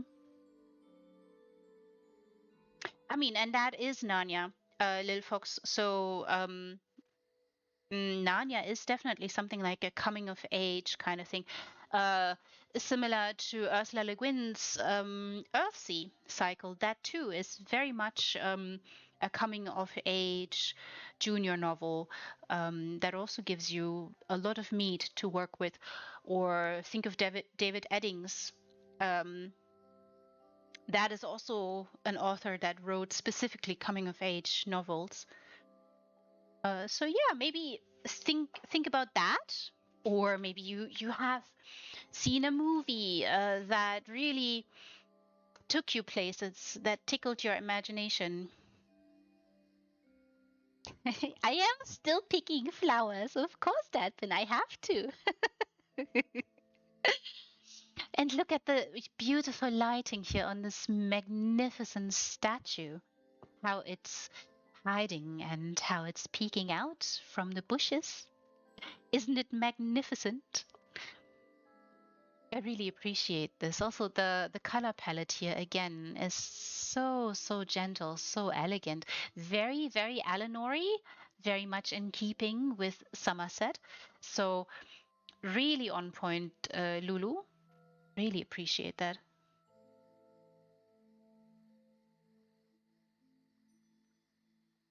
Oh, Lil Fox, are you talking of Clockwork Orange? Oh, Lil Fox. Oh, you did a painting. Ah. Look at that. That's very intriguing. So think about that. It's a very, very artsy film. Artsy for a film. So, I've not seen a whole lot of movies. Some some people have how shall I say, started to help fill that gap for me with some movies, and I really do appreciate it. Thank you so much, those of you who have done that. Mm. You know, really, Lil Fox, why not? If it's something that was so inspirational for you that you decided that you felt that you could produce a painting, why not? Oh, Cloud Atlas. Very nice book. We'll say the book is much better than the movie. And I understand what you mean by artsy. Um, if you like Cloud Atlas and you like the novel, you know what it reminded me of? Because the book Cloud Atlas and the movie, um, they're a little bit younger than Calvino's wonderful book. Calvino has Italo Calvino. I'm not sure if you remember or if that name rings a bell for you. Um,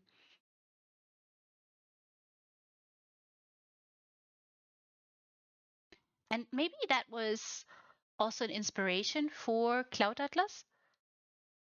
I'm not so sure, but I do like Calvino's work. And um, one book is The Invisible Cities. This is something that I think you should read. It's really good. And If on a Winter's Night, a Traveler.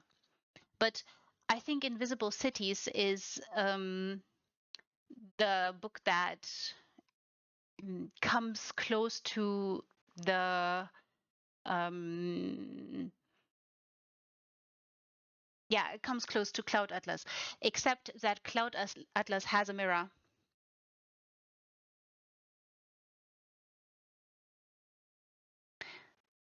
Yeah, Italo Calvino, a wonderful author, and the book that I'm talking about or referencing is very mathematical. It's very interesting because you can read it in many different ways, and it's designed in that way. And that is what the book, the Cloud Atlas, reminded me of. Except, so think of the book as being a polyhedron, Invisible Cities, that is, and Cloud Atlas is a polyhedron too, but with a mirror in the middle. I don't know if that makes sense to you, but that's why Cloud Atlas um, immediately triggered for me the um, Invisible Cities and Italo Calvino. It does make sense to you. Very good. And this doesn't just have double meanings. Um, is really interesting because it's I think you could say that um, it deconstructs travel literature a little bit. Very layered, yes, very, very layered. And as I said, very mathematical, which makes a lot of sense because it's Calvino. But it's you have a conversation between Marco Polo and and a very important figure in the Mongolian Empire. So it does touch history a little bit, but is not historical. And it is a conversation that could be also understood as not really a conversation. And yes, it's very, very layered, but as a polyhedron, you could start reading at any point. And every chapter, you could have multiple endings, if that makes sense.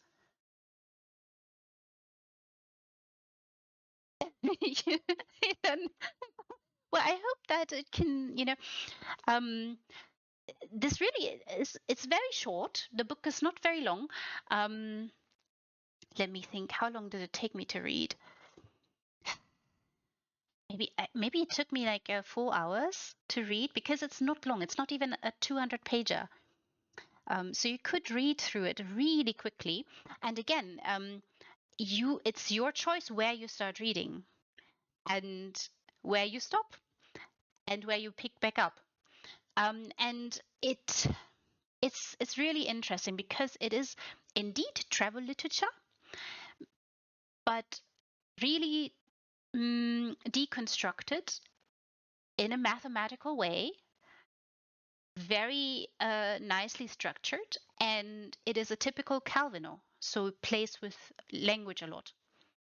So yeah, would definitely recommend. And if you like Cloud Atlas,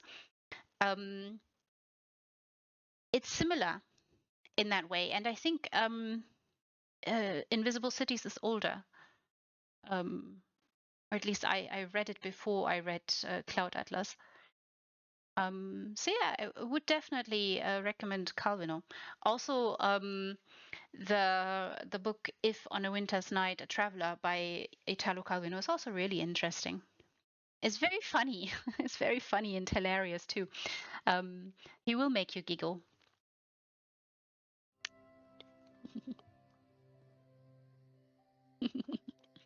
Yeah, and so Cloud Atlas, I think, was 2000 something. I'm not quite sure on the date, but I do remember that Invisible Cities is a bit older. And yeah, but adding in a mirror. And I think that Cloud Atlas also had multiple inspirations, and you can see that in the book. It's a very good book. I understand why it sparked some inspiration for you, why it's interesting to you. And when it is something like that, why not build something, transform it into an ESO build?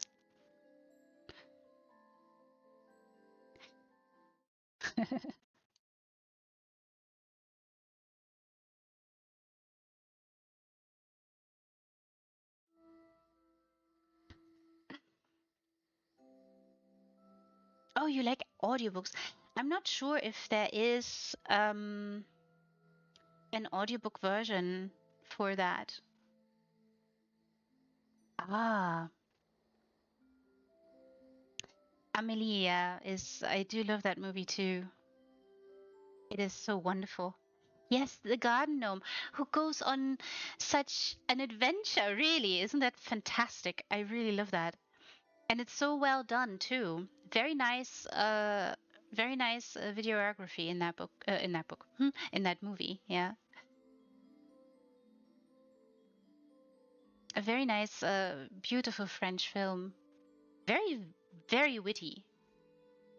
Really comical too. Very hilarious. There are a few scenes that are so hilarious and so magnificent. But yeah, I really loved also. I just really loved the garden gnome went on such wonderful travels and was in the pictures all the time, and it's just something, it's so different, and it just gives you ideas that you know you can play around with.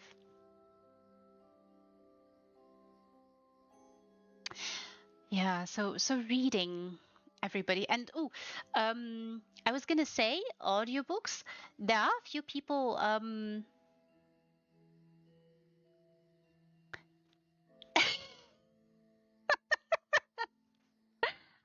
I I know, Devin. I kind of have to smell the flowers too. Look at them and gaze upon their beauty at each petal. I was gonna say about audiobooks. Some books are quite hard to read in an audio form, and some I have a little bit of experience in that department. And I have mentioned to a few people that I do have a section on my YouTube that rereads. So that's not an accident. But yeah, reading a whole book that takes so long and is a long process. But now, since I moved, I do have access to a good microphone or two. So recording could be something in the future. It's the YouTube link is in the links, so you should be able to find it on the About page. I don't have a whole lot there just yet because, as mentioned, it takes a little bit of time. It really takes a lot of time to read something, and I will say, I kind of have to feel what I read, and if I can't connect with what I'm reading, it's not going to be good. So if I can't connect to the sujet, if I can't find a connection there, I'm not going to do a good job. So far, I've only done poetry, which is available on YouTube.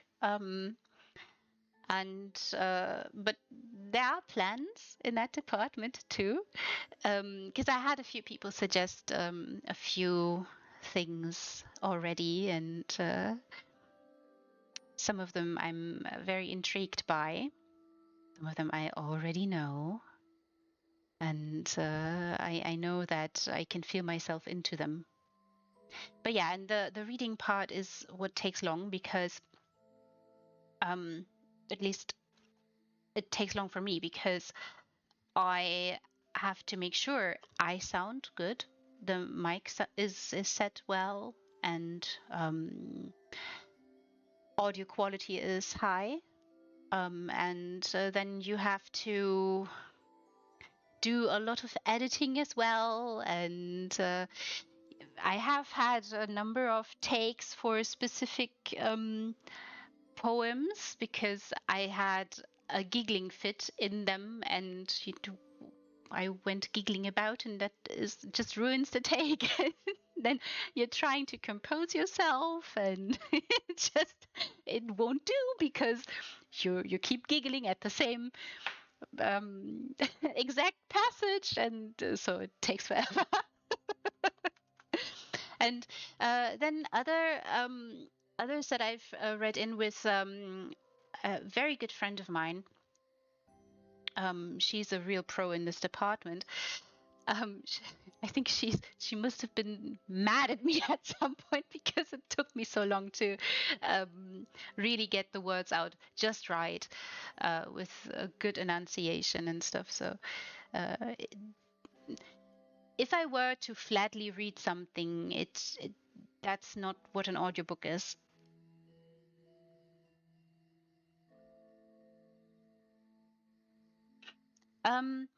Yeah, memories of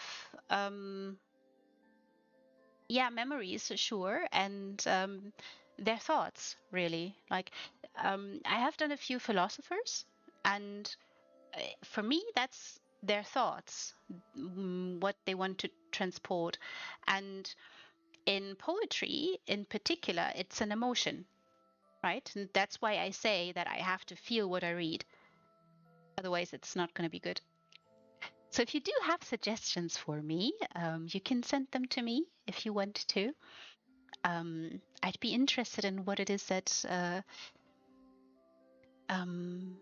you find wonderful. A little note: it has to be in the public domain, otherwise copyright will bonk me. Yeah, so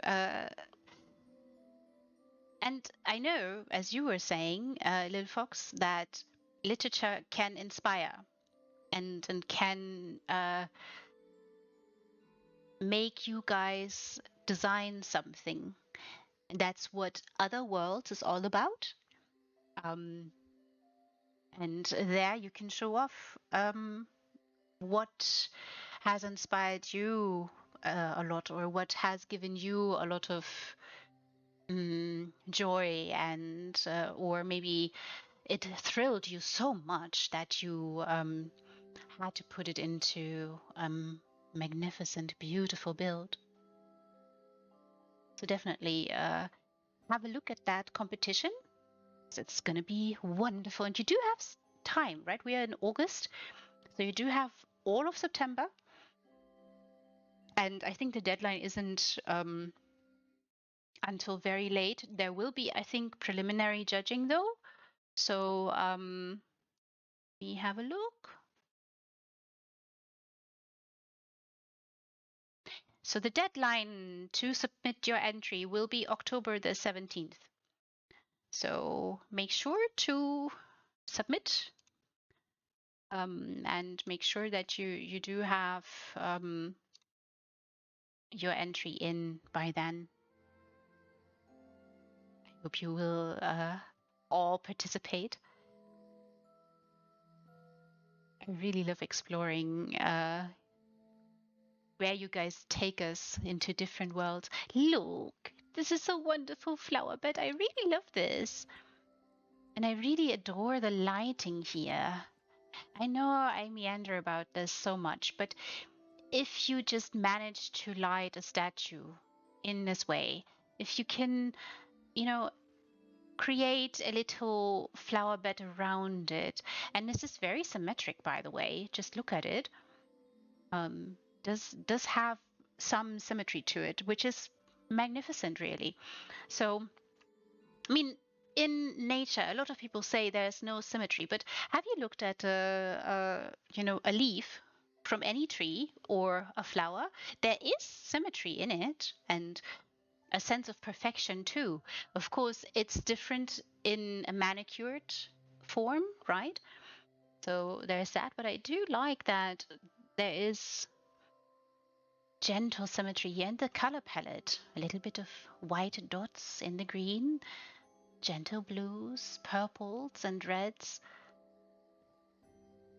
All colors that complement each other. Very nice. Very welcome, Lil Fox. It's my pleasure, and I would love to see all of you participate.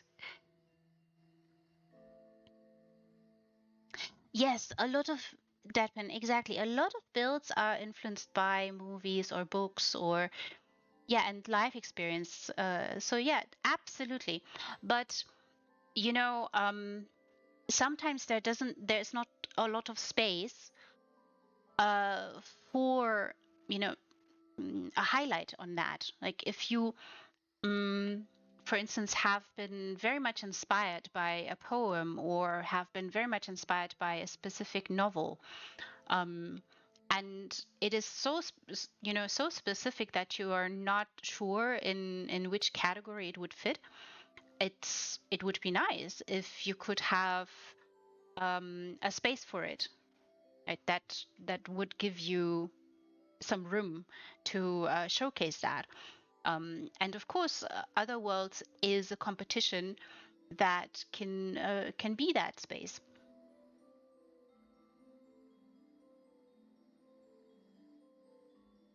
And I have seen previous builds that were so obvious, and some have been very subtle, some have been very obvious.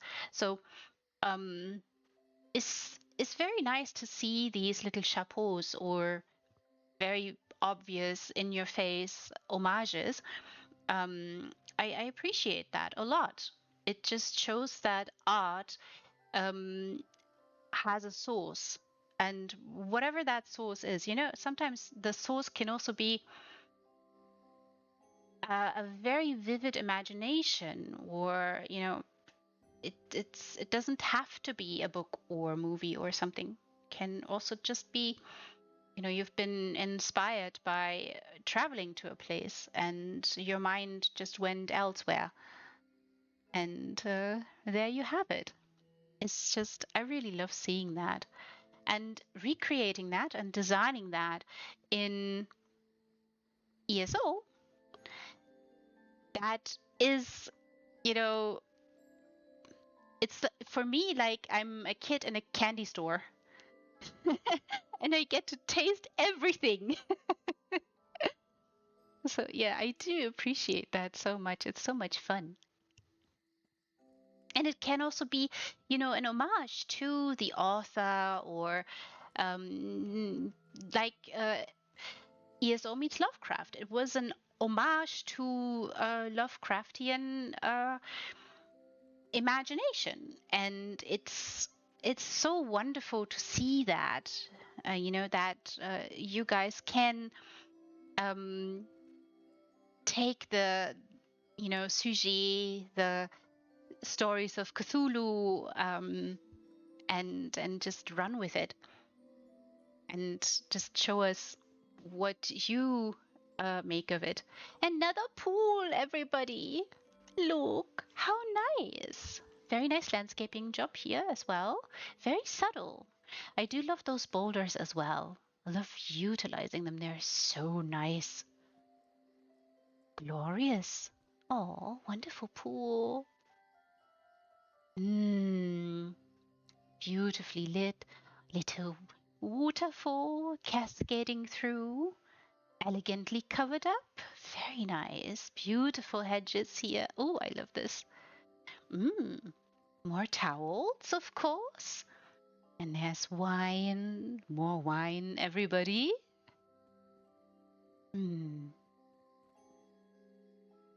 A perfect place to recline, relax.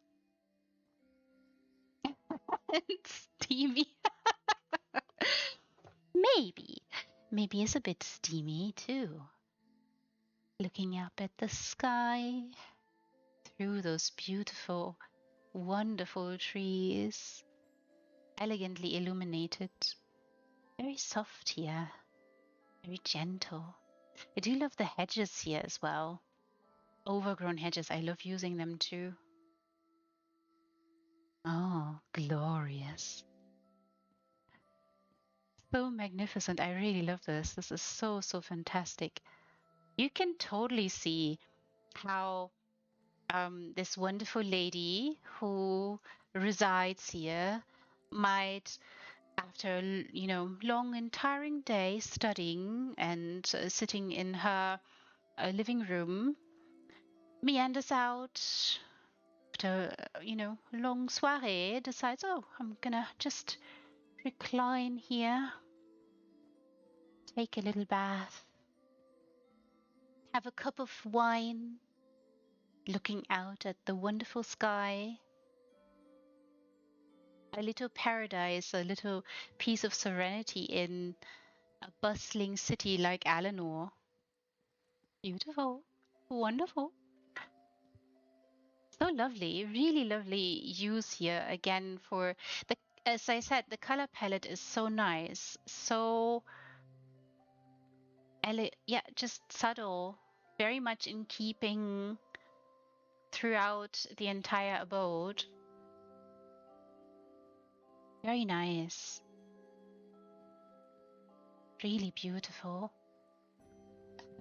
Slot saver. A lot of you have used this wonderful greenhouse. It's a magnificent piece. Beautiful idea to utilize it here. And adding another little hedge here, because all of you know that this patio is a little bit larger. Oh, beautiful little music box. We've heard her play away. Ah, wonderful garden. Gently illuminated. Wedding flowers here. Bit of Telvanni candles in the back. Wonderful trellises used and a few of these beautiful fire dancing little glow bugs, adding red little dots into the scenery. Oh, very nice. Wonderful water feature. Nothing wrong with that. Every garden can use a little water feature. Oh, the lighting here. I do love those wonderful wedding flowers. They're so sublime. And of course the Telvanni candles. Magnificent. Wonderful. Really elegant. So peaceful. So relaxing. Again, wonderful, glorious trees here. Beautiful trellises. Very nice job. Oh, beautiful lighting here. And also highlighting again the elegant architecture. Oh. And more wine, everybody. More wine. Nothing wrong with that. Indulging a little bit in it. Oh, so beautiful. I really love this. And to think this is an older build by Lulu. This is impressive. So impressive. So sweet and so elegant.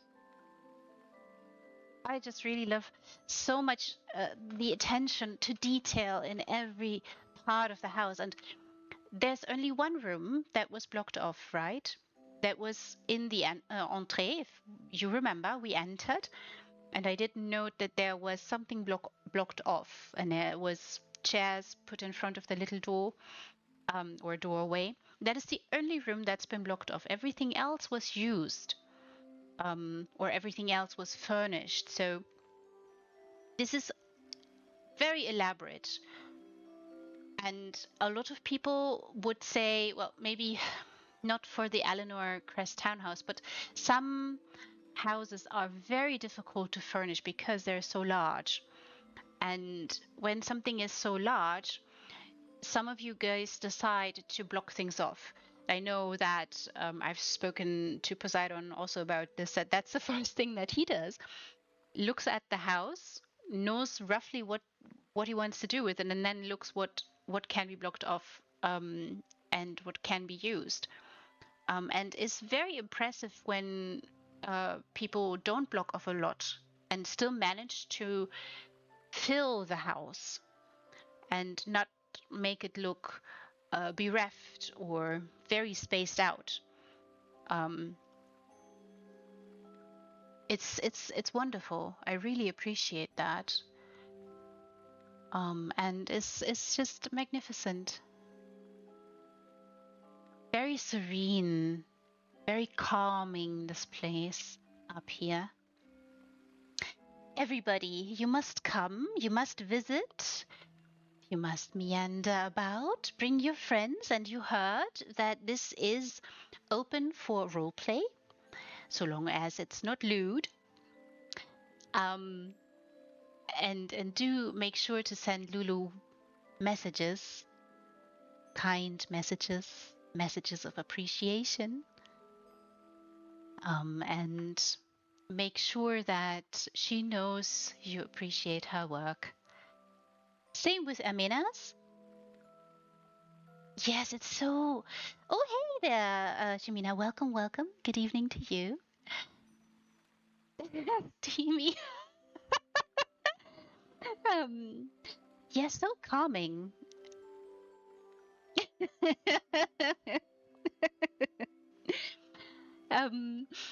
Right. Not too steamy then. Yeah, I find it's very, very calming, and it's very nice choices.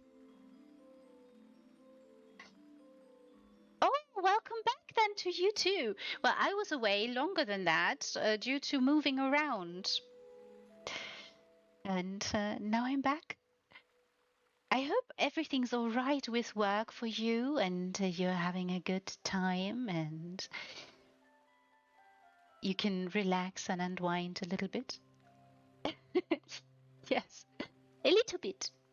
I mean, you might, you know, I think, there is something um, to certain varieties that might want to be more private, I think. Yeah, I mean, necessary. I would say it has been necessary for me. I have been looking for a new place for 2.5 years and basically lived in boxes for a year. So I've not even I started streaming last year, right? And I lived in boxes at that time already. So it's is this is a new experience for me because my office looks like an office now. My books are all free. They're not in boxes anymore. And it's just yeah, it's been stressful. I can say that. Oh, you've not found them all. That's so terrible. I feel for you. I missed my books for a whole year, and that was difficult. I can tell you that. Like every time I wanted to reference something, and I was like, this book is in a box somewhere. I know where it is. I know which box it is in, but I can't reach it because there are more books on top of it, more boxes on top of that. Yeah, but I have unpacked the majority. Like I have unboxed all my books, and there are a few little things still to do. But yeah, I do feel you, Shimina. I really do. And I do hope that really work is not too horrible for you, and you do find some way to relax and unwind. And, sometimes changes are good. I would say most of the times changes are good. Or maybe that's just me, and mm, this. I don't know, but I can't be negative. It's I can't. I don't know how. Um, yeah, it was stressful, the move, but it's done, and so I get to stream like in a real office, seeing my books and having a wonderful desk and not having to find other ways to reference things. Or hugging you too, darling. You're so kind.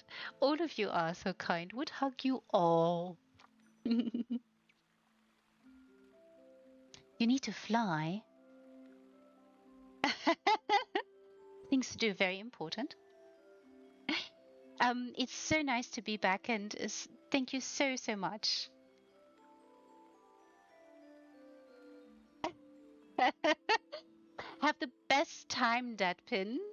Lurk away, have a wonderful time. As you all know, you can lurk away. It's not a problem at all. I know sometimes things have to be done, dishes in the kitchen, for instance, or you might have to check on the laundry, or you have to, send someone off to work, or, you know, care for things, cook dinner.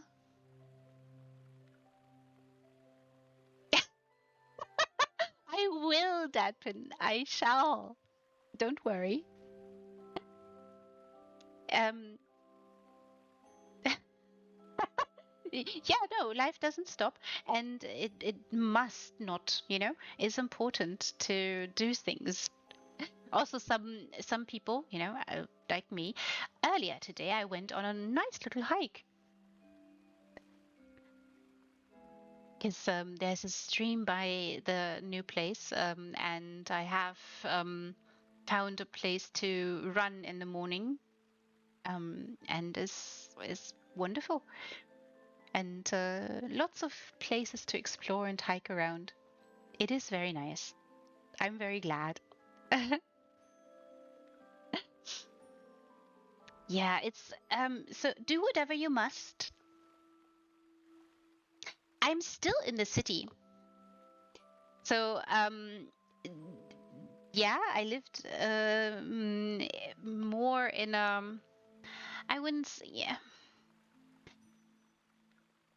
Yeah, it was different. It was more crowded, and it was louder, and I had to um like one thing for streaming, I had to check 100 times or more that you guys wouldn't hear screaming children of my neighbors, or the construction work that was going on, because there was construction work going on while I was streaming, which was it drove me a little bit insane because I hope they're not going to hear this.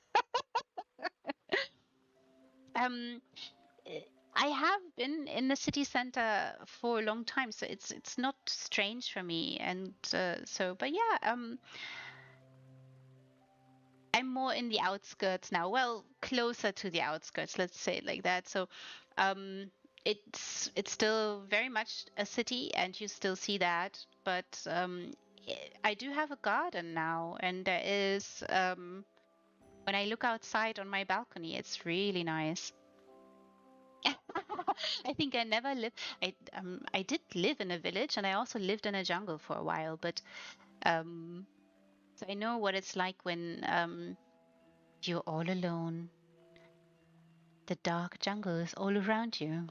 Night is closing in, and you see nothing but a pitch black sky with glorious, gorgeous Milky Way all across it. Yeah, it's kind of halfway, sort of. Yeah, you can say that. Mm, yeah, I'm not partial in that. I can live in the city. It's not a problem for me. We'll say though that the city I live in is not a typical concrete jungle, and a lot of people think that it is, but it's not. And it's because it's grown, and you know, older cities tend to be that, and sometimes they're not getting turned into concrete jungles and are kept more.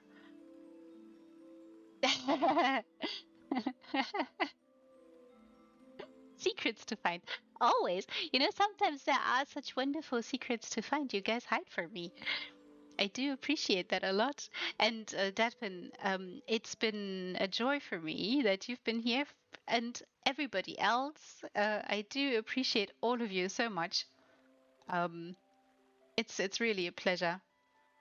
Um, and it's even more so when I get to visit some of your wonderful builds. It's such a thrill. You do have a wonderful time though, Datpin. Lurk away, attend to live, and do as you must. And while you do that, I'll check where we will go next.